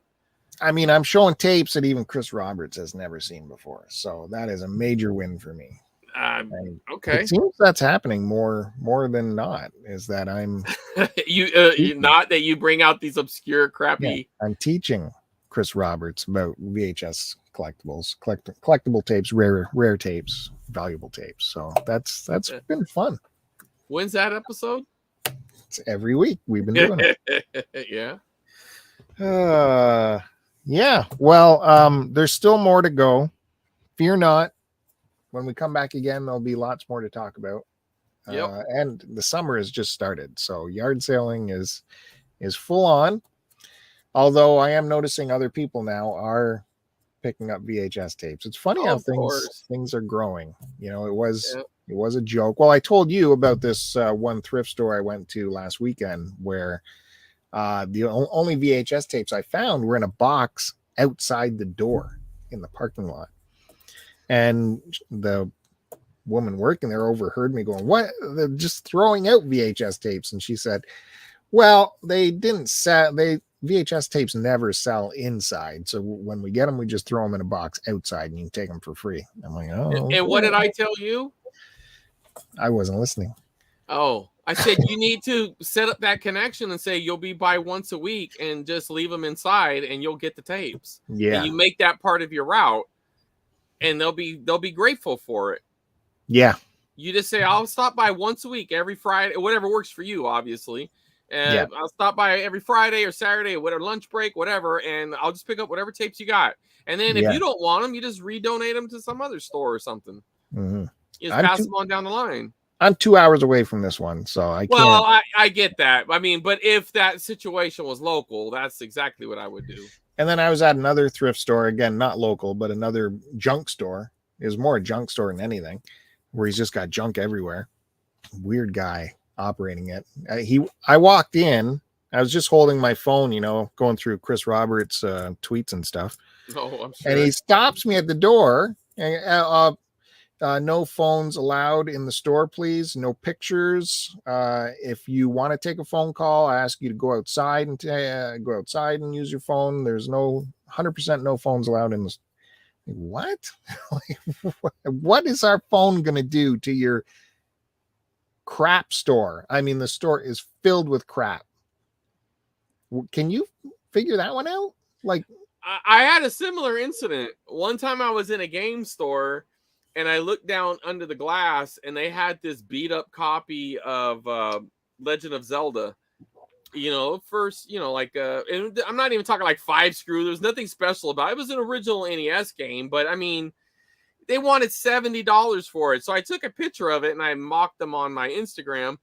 He didn't know that part, but he saw me taking the picture and he walked up and he was like, what are you doing? I was like, I was just sending this to a friend, letting him know it's here. He goes, oh, but you're not supposed to take pictures in here. And I'm like, well, why not? He goes, well, because it's our intellectual property. And I was like, which is the Nintendo game? You know what I mean? Like, you own that? Like, you own the IP on the Legend of Zelda or Nintendo? Which one? Well, no. The store is our intellectual property. Okay. I was like, I don't think you understand intellectual property, but I got you. You just say you don't want me to take a picture in here. Let's not debate. You know what I mean? Like, yeah. Well, this guy, his store is like, I'm not joking when I say it's garbage. His store, the deal is everything in the store is $1. Everything is $1. It could be something totally worthless is $1, or something worth $50 is $1. That's the kind of level of junk. So it's all just junk. Sure, it's all mostly shit. Yeah. And the point of the story is he refuses VHS tapes to be donated. The one thing that is starting to warm up, like that he could actually make some money on. He's probably hanging on to old Avon bottles or something. Yeah. He's got a fortune and Beanie Babies. Oh, and the VHS tape. No, we're throwing that crap. We don't even want that. Bring your Beanie Babies and no your old pictures Avon. And no VHS tapes. Right. That sounds like the thrift store that Duke took me to. This guy had a lot of stuff. The place was packed. I mean, and of course, well, I don't know if we had talked about on this show. I think we did it on a previous show, but it's this place is just like, I mean, it's everywhere, right? I mean, it's just stuff, and you're kind of like digging and moving things, and things are falling, and he don't even care. He doesn't even flinch. Stuff will fall, and he don't even care. He never even took his eyes off it, right? And I'm like, okay, and I'm digging. I'm like, dude, I'm gonna find something here.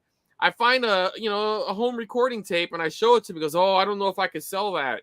I'm like, what? He goes, yeah, I think these things are worth like $50 on eBay.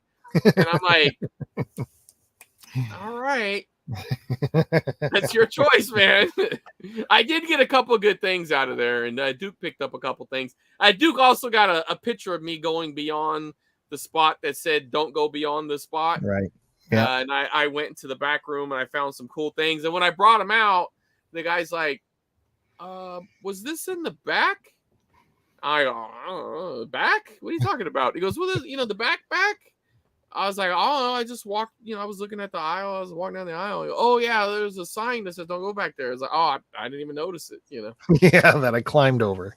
I just pushed it right out of the way and went right by. I honestly, I don't know if I noticed it when I went by it. I just know I was going back there because He couldn't see me. The place is like tunnels. Like, what's he gonna do? You know what I mean? He ended up selling me it, so it didn't matter. I was like, well, you want to sell it or not? He's like, yeah, okay.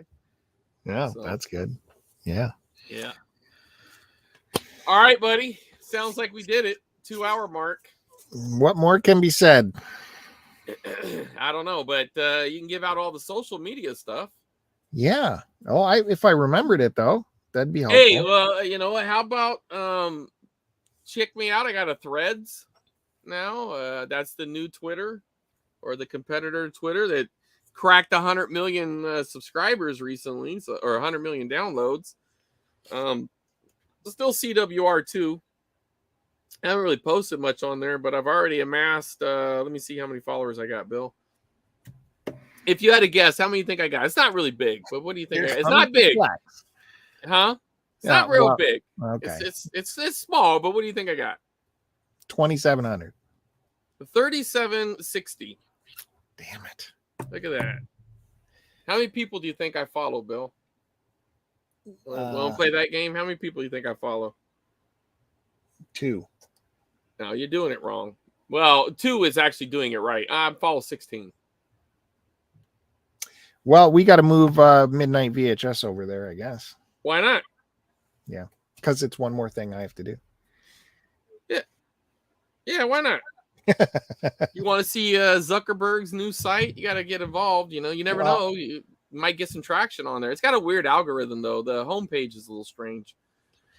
Twitter is like yeah. So many ads. I enjoy. Yeah, there is so many. I mean, it's a lot of bad stuff. Well, this isn't a social media podcast, but it is odd. There's some weird stuff on Twitter. I like Twitter, but I also dislike it. It's a love-hate relationship. Well, it's a like-hate relationship.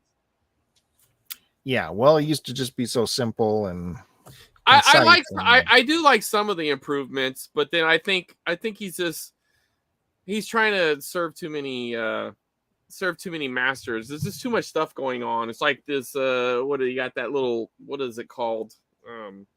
I don't know, there's just too much stuff, and I'm not gonna get their they got Twitter Circle, you got your For You page, which I think honestly I do like the For You page. I actually do, because whenever you run out of your following page and you don't find anything else and you click on the For You, it's got a pretty good algorithm. It does pick up on what you're digging. I don't care about anything but the people I'm following. Well, but like, let's say you're into classic movies and you click on a lot of movies like that, you're going to start getting fed guys who are showing stuff like that. Like, I've been watching the World Series of Poker right now, so I've been checking updates. Well, it's obviously creeping on me, and it knows that. So when I go to the For You page, I'm getting all like these poker pros popping up in there, and it's kind of cool because I'm getting little updates, and I don't follow these guys. You know what I mean? So I think it's okay because you don't have to be on it. It's just something extra. If you want to do it, you can. That's the problem with Threads. Threads is basically a For You page. That is the only problem. It will feed you your follower stuff or the people you follow, but it feels like it's mostly a For You page. And I kind of feel like they do have to separate it and have the two things like Twitter. And I don't know. I'm enjoying it. It's fun. It's okay. I mean, you don't have to do it, but it doesn't hurt. It makes Zuckerberg a little money. You know, that guy's hurting. He needs it. Yeah. Help out old Zuck. Okay. So go follow CWR2. The number. On all of the sites. Right. We are Midnight VHS on Instagram and Twitter, I think. I believe that. And of course, subscribe and like this YouTube channel. So absolutely. And forget all that other stuff. Let's focus on this channel. Yeah. They ring the bell, hit the like button. Even if you don't like it, what's it hurt? It doesn't cost anything. It's not going to hurt you. Just hit like. You get those numbers up, and I'm able to convince Chris Roberts to come back. That's how it works. He's not going to come back if you don't get the numbers. He's big time. Now you're enticing them to not do it. You're like, fuck this guy.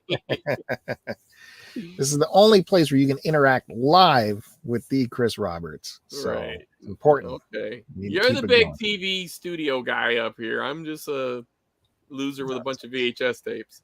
Nonsense. This guy's in the industry over here, so don't let him bullshit you. But yeah, thank you everyone for joining us. Thanks in the chat for coming by and keeping the chat interesting. VHS Mikey, I believe he deserves a plug. Oh, dude, his channel's awesome. And of course, Retro Nonsense. Check out the Retro Nonsense podcast. Two really good dudes do that podcast. It's real entertaining. You should check that out. He steamrolled over VHS Mikey to get to. No. I was going back to VHS Mikey. VHS Mikey is putting out some of the coolest content. He's working on a big video right now that's going to be done. Hey, what's up, buddy? Caught us at the end. Appreciate you stopping in. Dean. Yeah, Dean. I knew your name was Dean. Sorry, Dean. I knew it, man, but I just I didn't want to guess wrong. I know it's you, Dean. I'm just joking. No. I knew.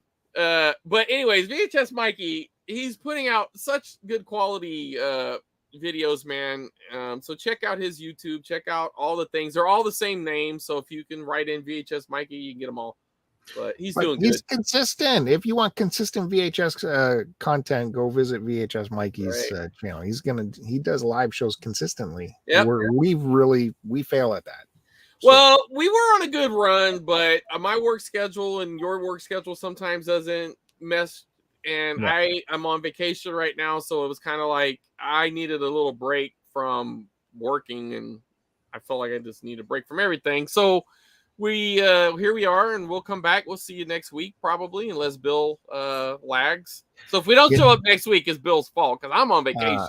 My days are open. So next week, almost in a week, I'm going to be hanging out with that guy over there, Dean. Oh, I thought you meant this guy. Look how you're pointing. You're pointing the wrong way. I'm not Dean. No, this way. That way is. Or, I can't get an invite to Chris Roberts. Don't come on. We're talking Dean. You would never come to the States. I'm doing a monster trip to get this Dean time. So yeah, trip to the States is in the cards at some point. Well, dude.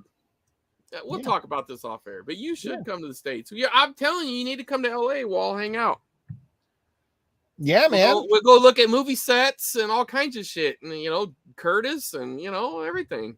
We'll go to Whammy and we'll go to Tarantino's movie theater, all the things. The problem is I have to sneak the trip without my 19-year-old finding out about it because she would be pissed if I went to LA without her. Just don't say LA. Say you're going to Burbank. She won't care about Burbank. She'll be about Burbank. Or Portland. You could say we're seeing the Q Dogs, which I do want to see, but no, that would be an actual lie. We will go to Burbank is the point. Because there's all kinds of films locales everywhere. Yeah. Yeah.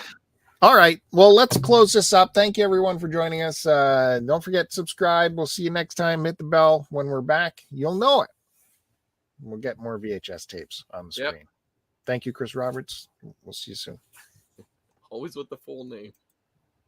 That's what you do with movie stars. I